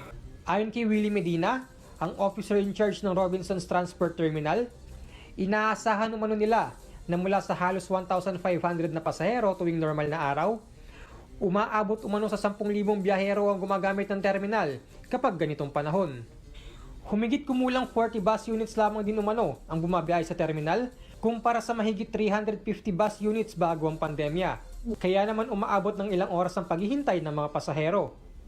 Yung pupuntang Cubao, ayan, nagtsatsaga yung mga tao.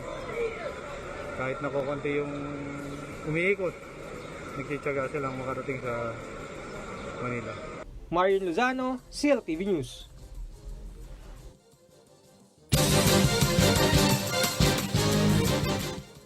Nag-inspeksyon ang City Public Order and Safety Coordinating Office ng San Fernando sa mga jeepney terminals sa syudad. May mga ulat na naging maluwag na sa pagpapatupad ng health protocol sa mga sakayan, lalo na nitong holiday. Pakinggan natin ang ulat ni Marion Lozano.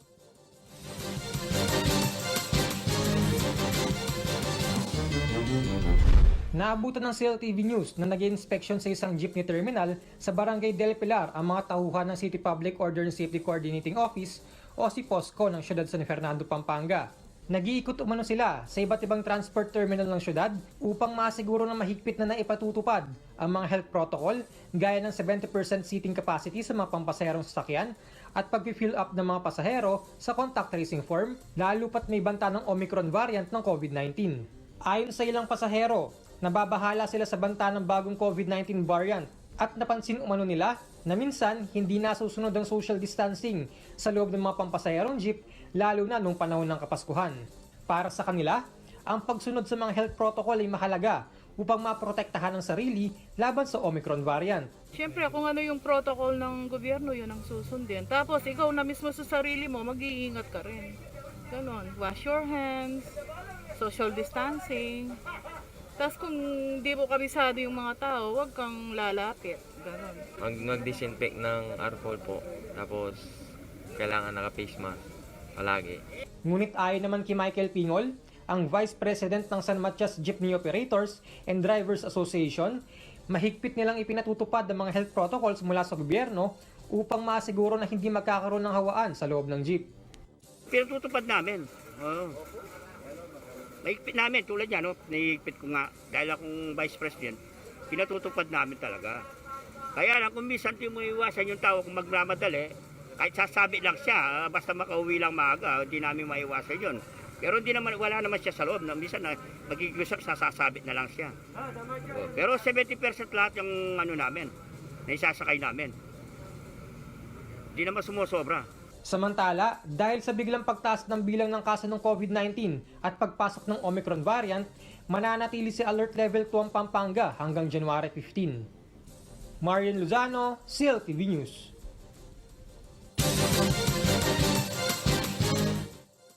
Sa Sasailalim na sa Alert Level 3 ang lalawigan ng Bulacan. Kasunod dito ng pagtaas ng kaso ng COVID-19 infection sa bansa, lalo na sa Kamayninaan na nakapagtala na ng Omicron transmission. Narito po ang report.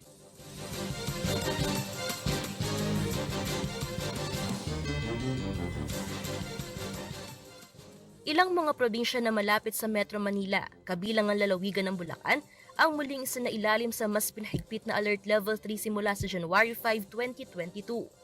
Ito ang inanunsyo ni Acting Presidential Spokesperson at Cabinet Secretary Carlo Nograles kasunod ng muling pagtaas ng COVID-19 infection sa bansa. January 3 inaprubahan ng Interagency Task Force o IATF ang rekomendasyon ng Sub-Technical Working Group on Data Analytics na ilagay sa Alert Level 3 ang Bulacan, Cavite at Rizal. Maliban sa mga probinsyang ito, ibinalik din sa Alert Level 3 ang National Capital Region dahil sa pagdami ng COVID-19 infections at kaso ng Omicron variant. Sa ilalim ng IATF guidelines, kapag nasa Alert Level 3 ang lugar, mas mahigpit na intrazonal at interzonal restrictions ang maaaring ipatupad ng mga local government units. Ang mga individual edad 18 years old pababa naman at yung mga kabilang sa vulnerable population ay pinapayagang lumabas para sa kanilang essential goods at services at para magtrabaho. Sa Alert Level 3, may mga establishmento at aktibidad din na restricted o ipinagbabawal tulad ng contact sports, fun fairs, karaoke bars, clubs, concert halls, theaters, casino at iba pa. Samantala sa Bulacan, nasa 551 ang mga aktibong kaso base sa datos ng Provincial Epidemiology and Surveillance Unit o PESU as of January 3, 2022. Sa bilang na ito, 160 ang bagong kaso. Angelica Cara, CLTV News. Sa pagbabalik ng CLTV News, kaso ng COVID-19 na itala sa lahat ng bayan tulad sa Bataan. COVID-19 facility ng 4 na district hospital sa Pampanga muling bubuksan. At 115 million pesos na halaga ng iligal na droga nasamsam ng kapulisan sa Pampanga. Manatiling nakatutok para sa iba pang mga nangungunang balita ngayong araw.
Nagbabalik ang CLTV News. At sa iba pa mga nangungunang balita, muli na naman pong nararanasan ang pagtaas ng kaso ng COVID-19 sa Bataan na nagsimula nitong magtatapos ng Disyembre. Lahat ng bayan at syudad ng lalawigan ay naitalang mga bagong kaso.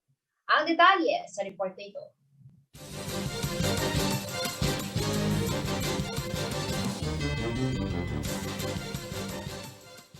Simula nitong December 28, 2021, halos araw-araw na raw nadadagdagan ang bilang ng mga tinatamaan ng COVID-19 disease sa Bataan. Sa pagsisimula ng taong 2022, mula sa 20 kaso, umakyat sa 53 ang bagong kaso sa lalawigan. Base sa ulat ng Provincial Health Office itong Lunes, lahat ng 11 bayan at isang syudad sa Bataan ay balik sa pagkakaroon ng aktibong kaso simula nitong January 1, kung saan ang pinakabagong kaso ay naitala sa Bagak. Ayon sa datos ng PHO, 11 aktibong kaso ang naitala sa Balanga City, 8 sa Limay, 6 sa Mariveles at Dinalupihan. May 5 aktibong kaso rin sa Samal, 4 sa Pilar, 3 sa Abukay, Hermosa at Orani. Naitala rin ang 2 aktibong kaso sa Orion habang may tig-1 aktibong kaso sa Bagak at Morog. Makalipas ang isang araw, 21 bagong kaso ang nadagdag sa listahan. Sa datos ng PHO as of January 2, 2022, nasa 73 ang active cases sa Bataan. 9 sa mga bagong aktibong kaso ay mula sa lungsod ng Balanga, 4 sa Mariveles, 3 sa Limay, may 2 bagong aktibong kaso rin sa Morong at tig-1 bagong kaso sa Hermosa, Orani at Pilar. May 1 bagong nakarecover mula sa lungsod ng Balanga. Wala namang naitalang pumanaw mula sa COVID-19 sa lalawigan. Samantala, patuloy ang sinasagawang pagbabakuna sa lalawigan mula sa iba't ibang inoculation sites sa probinsya. Patuloy ring pinaalalahanan ang lahat na palaging maghugas ng kamay, magsuot ng face mask at face shield at obserbahan ang physical distancing. Jennifer Salenga, CLTV News. Bumuksang muli ang COVID-19 facility ng 4 na district hospital ng Pampanga. Ito po ang napagkasunduan umano sa emergency meeting ni Pampanga Governor Dennis Delta Pineda sa mga Chief of Hospital at Medical Society Group kasunod na inaasahang COVID-19 surge sa lalawigan. Narito ang report.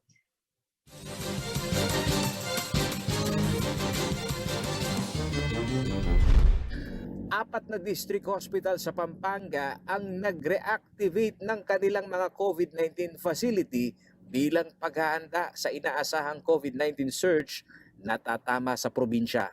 Ayon kay Dr. Flor Sapanta, ang Chief ng Pampanga COVID-19 Center at Chief of Hospital ng Diosdado P. Macapagal Memorial Hospital, hindi lamang ang kanilang pasilidad ang bubuksan kundi ang 3 pang malalaking district hospital sa Pampanga. Ito ang Romana Pangan District Hospital sa Florida Blanca, Escolastica Romero District Hospital sa Lubao at ang Jose S. Lapid District Hospital sa Porac. Since we're anticipating an increased number of COVID cases, pinapa-activate po ni Gov yung sa Diosdado na TTMF which can accommodate 48 COVID confirmed, Romana Pangan 15, ERDH 30, waiting pa ako sa Porac. Ayon kay Dr. Sapanta, matapos ang pagsalubong ng Pasko, kada araw ay may mga COVID-19 patient umano na na-admit sa COVID-19 center sa Diosdado Macapagal Memorial Hospital. Since after ng December 25, we've been getting like 1 to 2 patients, confirmed cases per day. Since December 26 po. Pero mild cases lang sila, kaya na-step down namin agad. Bukod sa reactivation ng mga COVID-19 facility, isa rin umano sa naging agenda ng provincial government ng Pampanga ang pag-iimbentaryo ng gamot para sa mga COVID-19 patient at ang bilang ng mga medical frontliner na nakatalaga sa lahat ng COVID-19 ward sa mga district hospital. Samantala, sa hiwalay na impormasyon ay pinagkaloob ni Dr. Zenon Ponce, ang officer in charge ng Provincial Health Office ng Pampanga. Bahagi rin ng emergency meeting ay ang pagkuha ng konsensus ng Pampanga Mayor sa magiging estado ng quarantine restriction sa Pampanga. Ramdaman na tapos may konting cases na tayo ngayon, baka nadami. Kaya ang ginawa ni Gov, miniting kami ngayon, miniting din ng mga mayors para at least ang importante ang prevention, di ba? Ayon kay Dr. Ponce, hindi lahat ng mga nagpositibo sa Pampanga ay masasabing local transmission. Mayorya ng 181 active case umano as of June 2, 2022 ay mga returning OFW.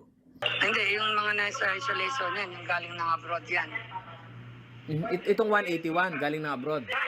Oo, alis kayo na abroad yan. Samantala, inaasahan naman daw na maglalabas ng bagong guidelines ang provincial government ng Pampanga matapos ang pakikipagpulong sa mga local chief executive upang mapigilan ang posibleng pagkalat ng COVID-19 Omicron variant na unang naitala sa Bicol at Metro Manila. Paulo G. Santos, CLTV News. Nasamsam ng kapulisan ng Pampanga ang 17 kilo ng hinihinalang iligal na droga na nagkakahalaga umano ng 115 million pesos. Ang detalye at pasada ng iba pang mga balita sa ulat na ito.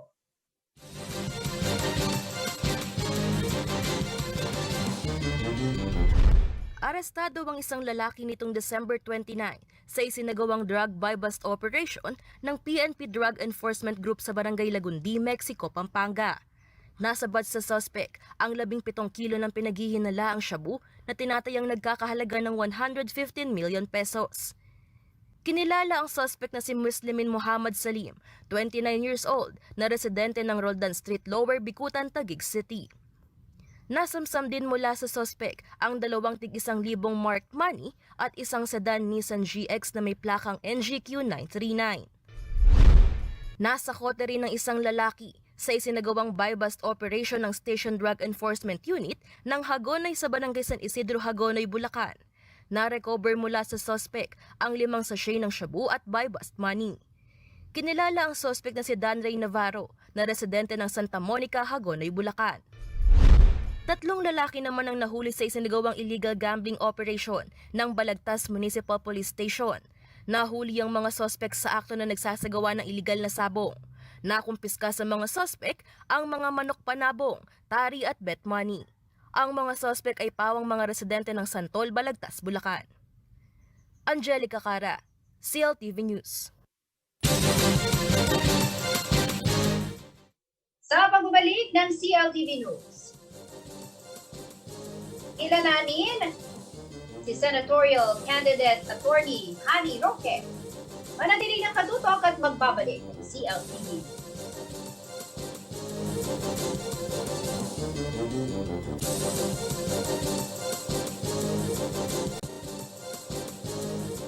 Nagbabalik ang CLTV News. Sa takong ito na ating pong balitaan, kikilalanin natin ang isa sa mga senatorial candidates sa bansa. Bago pumasok sa larangan ng politika, siya ay nakilala bilang isang human rights lawyer, law professor sa UP Diliman, at chairperson ng Center for International Law. Naging party list representative ng Kabayan noong 2016 hanggang 2017.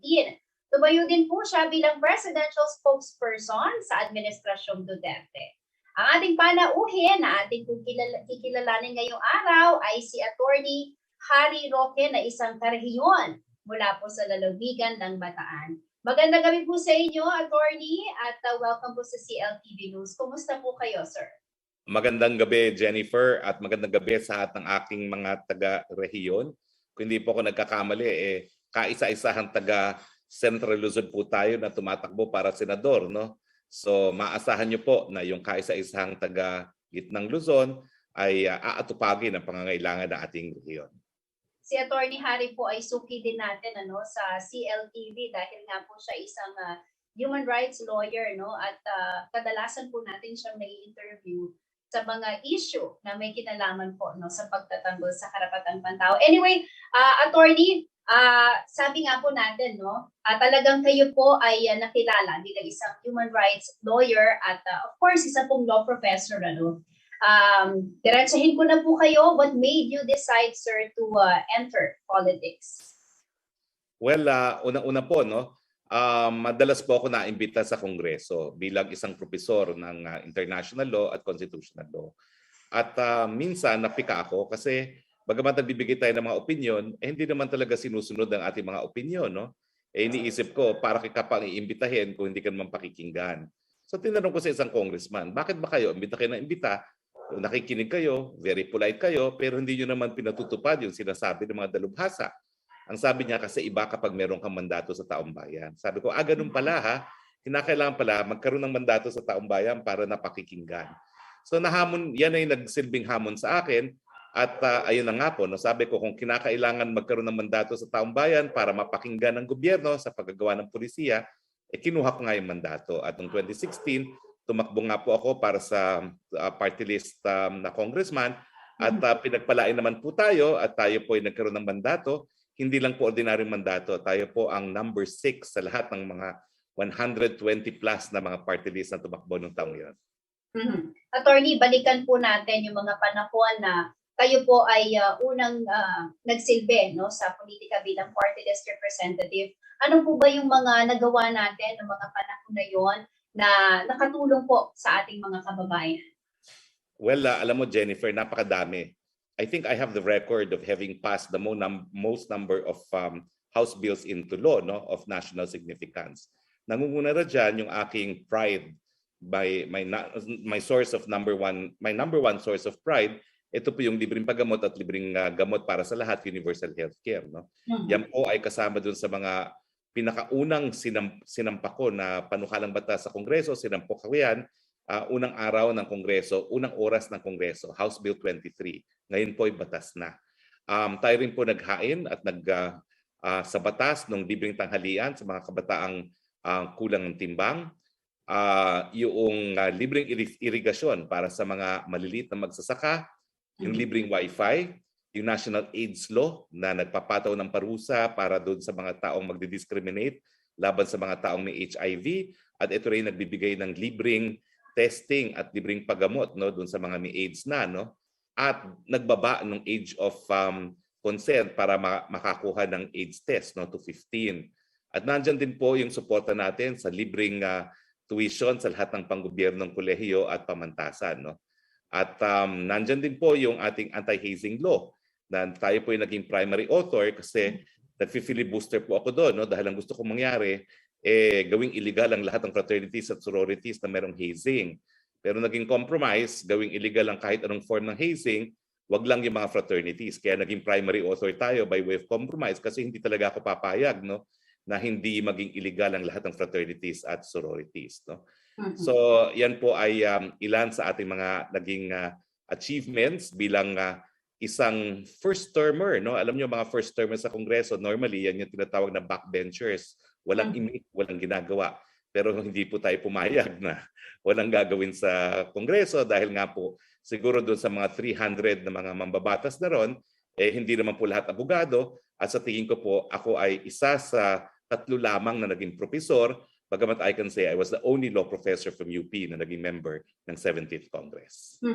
Pero attorney, ito pong pagbabalik mo ninyo, no, ito pong pagtakbo ninyo bilang senador. Of course, after po na inyong pagsisilbi, no, sa Kongreso, kayo po ay tuloy-tuloy pa rin naman ang inyong public service. Yun nga lang po, bilang spokesperson, no, ng ating pong Pangulo. Pero ito pong plano po ninyong pagpasok muli, no, umahabol po kayo bilang senador. Hindi po kayo kaagad nagpasa na inyong certificate of candidacy, no? Naging substitute candidate po kayo, attorney, dahil sabi po ninyo, hinihintay niyo muna si Mayor Sara Duterte, no? Bakit ho siya yung naging basihan po, attorney, ng inyong paghabol bilang senador? Kasi ang natutunan ko sa Kongreso, kung hindi mo kakampi ang presidente, wala ka rin magagawa bilang mambabatas. Lahat ng mga panukalang batas ko, na isa batas ko kasi sinertify as urgent ng ating Pangulo. Without the certification of urgency, wala pong maisa sa batas doon sa aking mga hinain. Pero I'm proud to say na paulit-ulit na pinangangalandakan ng Presidente, 2 sa ating batas ay major achievements ng Duterte administration, yung ating universal healthcare at saka yung libreng irigasyon. No? So yan po yung una. Yung realization na bilang isang policy maker, kung hindi mo rin kakampi ang presidente, wala rin mangyayari sa iyo. Paupo-upo ka na lang doon, magdadakdak ka, hindi pa rin magkakaroon ng tunay na pababago na ninanais natin. Pangalawa, napakahirap din na tumakbo at pumunta ka sa plataforma na hindi ka naniniwala sa iyong ulo. No? At ang sabi ko nga, kinakailangan naman na nandun si Mayor Sara Duterte dahil sa mulat mula, siya yung aking kinikilalang leader. At nung siya ay nagdesisyon na tumakbo na rin ng Vice President, sabi ko pwede na po yan, no? Dahil ang Vice President naman ay pangalawang pinakamakapangyarihan na tao sa Pilipinas. At sa tingin ko, alam mismo ni Bongbong Marcos na hindi siya mangangalampag ngayon sa survey kung nagtuloy pagka-presidente si Mayor Sara Dahil mas mataas nga sa survey ng mga panahon na yun si Mayor Sara. So hindi mo madideny na yung kanyang mga numero ngayon ay dahil din nagsanib puwersa ang puwersa ni Sara Duterte at ni Bongbong Marcos. Ibig po bang sabihin, attorney, kung hindi pumabol si Mayor Sara, hindi rin po kayo tutuloy? Sigurado po yun. Dahil useless kung wala akong kakampi na maluluklok sa pinakamataas na pwesto sa ating bayan. No? Useless talaga. Magiging dekorasyon ka lang sa Kongreso. No? Dahil talagang binibigyan ng priority yung mga administrative measures na certified urgent. All right.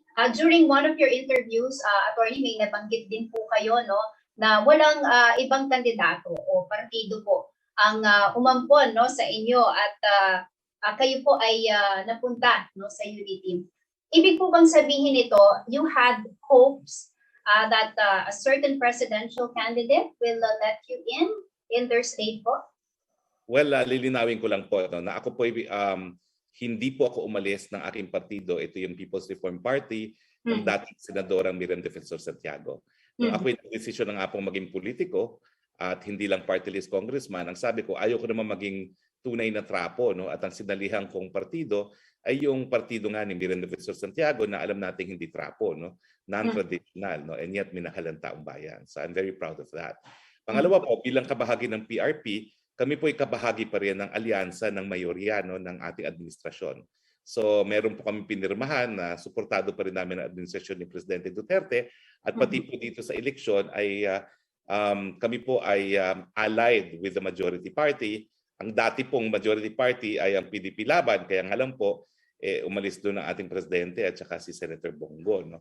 Yes, meron po akong isang kandidato sa presidential candidate na ang buong akala ko po ay aampunin tayo dahil napakatindi po na aming samahan, pero hindi po nangyari yon at naintindihan ko naman. No? Siguro po yung aking mga nagawa sa kanya dating mga unang panahon ay baliwala na ngayon. Alright. Attorney, I'm sure aware po kayo, no? Sinasabi po ng ilang ninyong kritiko tungkol sa inyong pagiging human rights lawyer to spokesperson ni Pangulong Rodrigo Duterte. Na pinapulaan din po ito dahil sa mga issue ng human rights. How do you usually respond sa mga ganito pong criticisms, attorney? Unang-una, yung kritisismo ito nanggagaling naman sa kakaunting tao lang. Yung kaliwa, na alam mo naman ng story ako sa kaliwa, ako yung unang-unang bumitaw sa kaliwa. In 1983 pa lamang, bumitaw na ako dyan sa Kabataang Makabayan. At in fact, napilitan ako umalis ng Pilipinas, hindi dahil sa banta ng martial law, kundi dahil sa banta na nanggagaling sa kaliwa. No? At talagang pagkaalis ko ay nagsimula nga yung purge na tinatawag at dyan nagkaroon ng RA, reaffirmist at saka rejectionist. So they have never moved forward yung aking mga dating kasama sa kaliwa. No? So naintindihan ko yan. Pangalawa, hindi po ako nagbago. Kahit ano pong ginawa kong trabaho, kahit anong ginawa ko, kahit anong partidong sinalihan ko, hindi po ako nagbago. Pinanindigan ko po ang karapatang pantao ng mga napatay ng Ampatuan sa Maguindanao Massacre. Hindi po yan mabubura kahit ano pong gawin ko ngayon. Pinanindigan ko po mga karapatan ng mga periodista na nasasakdal sa libel at tayo nga po ay nagpunta sa UN para makakuha ng ruling na criminal libel is contrary to freedom of expression. Hindi po yung mabubura kahit anong gagawin ko. No? Yung karapatan ni Jennifer Laude na pinatay ng Amerikano, no? Hindi po mabubura yon. At ang paninindigan ko pa rin, yung kaso ni Jennifer Laude ay personification ng pagkamatay ng soberanya ng Pilipinas. Kahit ano pa pong gawin ko, hindi po mawawala yung aking nagawa na at yung aking paninindigan. At ako naman po'y sumapi o sumali, tinanggap ang offer ng Presidente maging spokesperson dahil meron din pong karapatan ng taong bayan sa tinatawag na freedom of information, makakalap ng mga tunay at makatotohanan ng impormasyon na importante sa kanilang pang-araw-araw na buhay at yan po ang ginawa ko bilang isang spokesperson. Ito po bang naging trabaho ninyo under the administration of President Duterte? Somehow, nakatulong po sa inyo, attorney, sa inyo pong magiging kandidatura para po sa 2022 elections? Well, una-una, nung ako po'y kongresista at nagpa-survey ako sa PAS Asia, 34% lang po ang nakakakilala sa akin. Ngayon po, umabot po sa 98% ang nakakakilala sa akin. Nakatulong po siya sa awareness. Pero habang ako yung spokesperson, napakababa ng tinatawag na conversion ko. Bumagsak yan sa 8, galing sa 18. Pero as soon as I resigned, bumalik sa 18. So I am where I started off, no? Kasi nawala ako ng pagiging spokes ng isa't kalahating taon, bumalik ako. Yung pagbalik ko, yun yung kasagsagan ng aking conversion at 18. And I'm still at 18, no? Bagamat sa isang survey, sinasabi nasa 27% na yung ating conversion, no? So mukhang nakatulong siya dahil nakilala ako ng taong bayan, at kung siguro hindi naman nila ako nakilala, wala ring pagkakataon na magdesisyon ng taong bayan na ihalal ako sa susunod na eleksyon. Pero ito pong inyong trabaho as a presidential spokesperson, marami po kayong lugar na napuntahan, attorney, iba't ibang parte ng bansa. Ano po yung nakita ninyong problema o issue ng taong bayan na kasama po sa mga bibigyan ninyo ng prioridad o kasama po sa inyong plataforma bilang senatorial candidate, sir? Well, ang talagang pangunahing plataforma natin ay yung ingat buhay para sa hanap buhay. Nakita ko talaga na dito sa pandemya, importante na pangalagaan natin ang buhay natin laban sa COVID-19. Pero ang aking nakita talaga bilang spokesperson din ng IATF, hindi naman po pwede na mabubuhay tayo sa COVID-19, mamamatay naman sa gutom dahil lockdown ng lockdown. Sa unang pinaninindigan ko, lalo na ngayong nandiyan naman ang Omicron na tumataas na naman ang numero ng Omicron na variants, ay kinakailangan mabuhay tayo kasama itong pandemyang ito. No? Hindi po tama na ang ninanais lang natin ay mapababa ang numero ng COVID at mamamatay naman ang ating mga kababayan dahil sa gutom. Ang konsepto po ng public health dapat po ligtas sa pagkakasakit at ligtas din sa pagkagutom na magbibigay dahilan din para mamatay ang tao. No? So yan po ang ating pangunahing dahilan kung bakit tayo sumabak. At kung maalala mo nga, akala ng mga doktor na ilang mga doktor by leaking that video na nagagalit ako dahil gusto nila mag-lockdown umuli, ito'y magiging negative sa akin. On the contrary, na-double po yung aking conversion rate 1 month after na-leak out yung video na yan. Kasi tingin ko, na-realize ng taong bayan na bagamat ako'y tagapagsalita ng IATF at sa Mr. Lockdown, ang totoong linalaman ng aking puso ay kinakailangan mabuhay despite and in spite si COVID at bigyan ng hanap buhay ang lahat dahil ang paninindigan ko, wala pong tamad na Pilipino. Pangalawa po ay importante pa rin po ang kalusugan. No? Kung hindi po natin sinulong ang universal healthcare, wala tayong mga COVID packages hanggang 780,000. Wala tayong libreng bakuna, libreng testing. Pero meron pong malaking banta sa tunay na pagpapatupad ng ating universal healthcare. Ang gusto po natin, zero billing talaga lahat ng tao magkakasakit. Ang banta po ay corruption sa PhilHealth. So ngayon po, pinag-aaralan ko mabuti kung dapat bang buwagin ng PhilHealth, papalitan natin ang National Health Service bilang paraan na matanggal yung mga kurakot dyan sa PhilHealth. So pinag-aaralan pa po natin yan at kung kinakailangan, hahain po natin yung amendatory law sa ating sariling batas, no, na magbubuo ng National Health Service. Pangatlo, importante rin po na dahil tayo medium income country na po, hindi na po tayo mahirap. Medium income country na po tayo, no? Matigil na yung kagutuman sa ating bayan. Ngayon po meron pa tayong 27% na kagutuman. Bahagyang binigyan ko po ng solusyon yan noong nagpasa nga po ako ng libreng tanghalian sa mga batang kulang ng timbang. Pero ang pangako ko, hindi lang po sa kulang na timbang mabibigay ang masustansyang tanghalian sa lahat po ng ating mag-aaral. At pangalawa po, bibigyan natin ng 7 taon ng gobyerno para gawin ang lahat nang matigil na po ang tinatawag na poverty sa Pilipinas. Dahil wala na pong dapat magutom sa isang medium income country. Ganyan din po pagdating sa kakulangan ng tubig inumin. No? Ngayon po nabalita na talagang may problema na naman tayo dahil natutuyo na yung Angat Dam. No? So bibigyan din po natin ng 7 taon ng gobyerno para gawin ang lahat para masiguro ang supply ng malinis at ligtas na tubig pang inumin para sa lahat ng mga Pilipino. Pagdating po dun sa, okay, sige po, alam niyo naman ako pag ako nagsalita na sa plataforma, napakahirap pigilan. Sorry po. Attorney, kulang po ang ating oras. No? I'm sure marami pa pong plano, no, na naisip paabot si Attorney Harry Roque. But before I let you go, sir, ano po ang mensahe ninyo? Mabilis na mensahe po para sa mga karehiyon po natin dito po sa Central Luzon. Go ahead po, Attorney. Well, aking mga karehiyon na sa gitnang Luzon, no? Ako lang po ang taal at kaisa-isang kandidato na nanggagaling sa ating rehiyon. Hindi naman po siguro mahirap na ipakiusap dahil 12 naman po yung ihalal nyo. Ihalal nyo naman po yung isang tunay na nagpakita ng kakayahan para gumawa ng batas. Pangalawa, yung nagpakita ng sapat na kaalaman sa batas bilang isang abogado at propesor ng batas. At syempre po, yung nagpakita ng kakayahan ng gamitin ng batas, lalo na yung paggawa ng batas, para mabagong lipunan natin. Yung pagpatigil sa kagutuman, pagkaroon ng sapat na inumin, pagkaroon ng libreng paggamot at libreng gamot, yan pong ninanais ko. At siguro naman po, miski hindi ako anak mayaman, hindi ako anak politiko, ay masusuportahan ninyo itong kariyer ninyo. At hindi naman po kayo madi-disappoint. Alright, maraming salamat po, Attorney Harry Roque. Narinig po na ating mga kababayan na inyong pong plataforma. And good luck po sa inyong kandidatura para po sa May, malapit na May 2022 elections. Maraming salamat, sir, and God bless you. Maraming salamat, Jennifer, at mabuhay po ang Central Luzon. Mga karehiyon, Attorney Harry Roque, senatorial candidate. Sa pagbabalik ng CLTV News, staff na isang konsihal sa Angeles City natagpuang patay sa Mexico, Pampanga. Ilang mga kabalen nagtakda na ng kanilang New Year's resolution. Manatiling nakadudog at magbabalik ng CLTV News.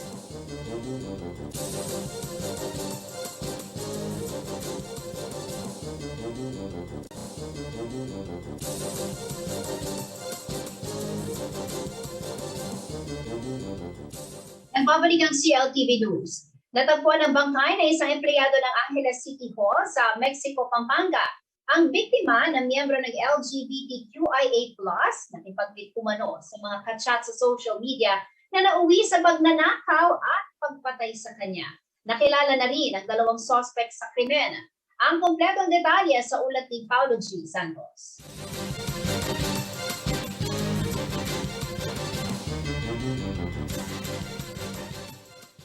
Hinihimas ang kabaong at palagian ang pagbulong ni Mang Ernesto Gabriel sa bangkay ng kanyang anak na si EJ Nino nang maabutan ng CLTV News sa isang punerarya sa Angeles City. Pikit mata si Mang Ernesto sa sakit ng pagharap niya sa taong 2022. Ang breadwinner na panganay na anak, hindi na niya makakapiling pangmuli. Kaya ang kanyang hiling ay mabigyan ng hustisya ang pamamaslang sa anak na miyembro ng LGBTQIA+. Gusto ko talagang mabigyan ng tamang hustisya yung anak ko. Kasi nga, pinanghihinayang ko yung buhay ng anak ko, bakit pinatay. Ang bait-bait mo ng anak ko. Super duper talagang mabait. Kahit napagtanong nyo sa buong City Hall, napakabait. Tila isang bangungot kay Mang Ernesto ang petsang 27 ng Disyembre nitong taong 2021. Ang malambing na anak na nagawa pa umano siyang ipagluto ng makakain. Hindi niya alam, ito na pala ang huling pamamaalam niya. Pagkatapos namin kumain ng tanghalian, nagpahinga muna siya, pagkatapos naligo na. Okay. Pagkapaligo, nakabihis na, tinanong ko siya, saan ka pupunta? Meron akong ka-meeting. Okay. Ayun. O sige, ingat ka na lang, anak. Palaging ganun ang sinasabi ko. Palagi ka na lang, anak. Ay, ingat ka na lang, anak, ako. Ayun. Alauna nung umalis sa bahay. And then, doon na nag-umpisang hindi na siya umuwi. Ayon kay Mang Ernesto, madaling araw ng December 28 na alarma na siya dahil wala pa sa bahay ang anak. Kinontak niya si EJ, ngunit ang hindi nila alam, ang suspect na pala ang kanila umanong ka-text. Tinext ko, anak, where ka na? Tapos may sumagot sa message ko, ang sabi niya, nandito pa ako sa mga friends ko. Sa Kapampangan, madisoras na ako kanyan. Gagabihin na ako. Gagabihin na ako niyan. Hindi niya sinasabi sa akin yun. Matapos ang ilang palitan ng text message, sinubukan nilang tawagan pero walang sumagot at tuluyan nang naputol ang komunikasyon. At sa paghahanap sa anak ay halos hindi umano naging madali sa kanila hanggang nitong December 29 mula sa isang flood control o dike sa Barangay San Juan, Mexico, Pampanga. Natagpuan ang katawan ni EJ na wala ng buhay. Ayon kay Mang Ernesto, hindi lamang saksak ang ikinamatay ng anak, kundi pinukpok pa umano ito ng matigas na bagay sa ulo base sa lumabas na autopsy report. Autopsy yung anak ko, na-discover pa pala, maliban dun sa mga saksak niyang tinamo, pinalo pa sa ulo. Ngayon, sabi nung doktor na nag-autopsy, sabi sa mga anak ko, kahit na hindi saksakin, mamamatay din. Arestado naman ang dalawang sospek sa krimen na si Ricky Dunglao na siyang kamit umano ng biktima at si Francis Cunanan na kaibigan ni Ricky na siya ring itinuturo nito na pumaslang kay EJ. First time nilang mamit yung anak ko, first time silang magkita doon sa araw na yon. Alright, okay. Pagkatapos, ang kwento pa niya kung bakit paano yung pagkamatay ng anak. Sabi sa anak ko, kung EJ, pwede bang pakisakay ko yung kaibigan ko? Para hindi na siya mag-commute, dito rin yung punta niya. Itong anak ko, siyempre, kumpiyansa. Pinasakay niya. Samantala, ayon kay Mexico Chief of Police Lieutenant Colonel Grace Naparato, naaresto nitong December 30 ang suspect na si Francis Cunanan makarang ituro ng kasamahan nito na si Dunglao. Ayon sa opisyal, sa preliminary investigation, lumalabas na bahagi din ng krimen si Dunglao. Sa investigation po natin talaga, talagang tumuturo naman na rin siya, person of interest po. Pinakawalan din ang dalawang sospek dahil sa lumampas ito sa warrantless arrest na 36 hours reglementary period. Ngunit nakatakda silang isa lang sa preliminary investigation sa January 7 ng taong kasalukuyan. May schedule ng preliminary investigation. So ito pong witness na to na wala ho sa custody ho ninyo. Wala po. Wala po. Kasi ang nangyari, ang fiscal ni-release sila for preliminary investigation. Nirelease yung suspect natin na si Francis. Odian Cunanan. Kasi due to yung time kasi na nangyari, 27, and nung time na nakuha natin yung tao. So, ang ng fiscal dun is to have a preliminary investigation this coming January 7, sir. Maliban sa pamilya ni EJ, kasama ring nananawagan ng hustisya ang kanyang mga kaibigan na katulad ng miyembro ng LGBTQIA+. Paolo G. Santos, CLTV News. Mga karehiyon, kayo po ba may mga goal na ngayong 2022 o yung tinatawag po nating New Year's resolution? Ito po ilan sa ating mga kabalen ay game nag-share sa atin ang kanilang mga goals ngayong bagong taon. Pakinggan po natin ang ulat na ito.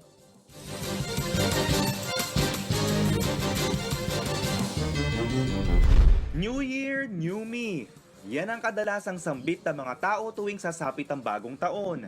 Kaya naman karamihan sa mga tao ay lagi may inihahandang New Year's resolution o ang mga bagay na kanilang babaguhin at mga goal sa pagpapalit ng taon.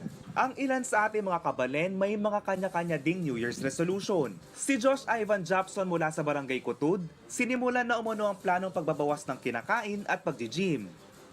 Hindi umano niya ito na isa katuparan noong nakaraang taon dahil sa pagsasara ng mga gym dulot ng pandemya. Ngayong bagong taon na to, sisimulain ko ng mag-diet tapos mag-gym. Nagsasawa na kasi ako tumaba eh. Gusto ko na mag-diet. Si Gerald Bonus naman, na residente ng Santo Tomas, Pampanga, mas magiging focus raw sa mga goal niya sa buhay tulad ng pag-a-abroad. Yun nga, focus, sipag lang. Determinado naman eh. Kaya dapat tuloy-tuloy lang. Si Trisha Yabut naman mula sa San Luis, Pampanga, pagtitipid ang New Year's resolution ngayong taon. Kwento niya ay madalas ang kanyang paggasto sa mga online shopping noong nakaraang taon. Kaya balak niya na ito ay baguhin upang mas makaipon ng pera, lalo pat may pandemya. New Year's resolution is yung magtipid, gumastos sa mga bagay na kailangan lang talaga. Kasi ngayon nakikita natin is pandemic. We need more money sa mga, kapag nagkasakit ka, syempre, kailangan mo ng pera. Kasi minsan hindi mo alam saan ka kukuha kasi may mga taong walang trabaho, ganon. Si Aling Solita Jimenez naman nais masiguro ngayong taon na mas magiging madalas ang pagsasama at pagbabanding nila ng kanyang pamilya. Halimbawa, meron man ano po sa pamilya mo, nalalaman mo na meron pong ganyan nangyayari. Tapos wala naman po sila, hindi mo alam kung ano po nangyayari sa kanila. Marahil bawat isa sa atin ay may hangarin na gusto makamit ngayong taon. Kaya ilista, hindi lamang ang mga goal kundi ang mga pamamaraan para ito ay maisakatuparan at dagdagan na rin ng determinasyon. Ayon nga sa isang kasabihan, if there's a will, there's a way. Kasama si Marian Lozano, JM De Jesus, CLTV News.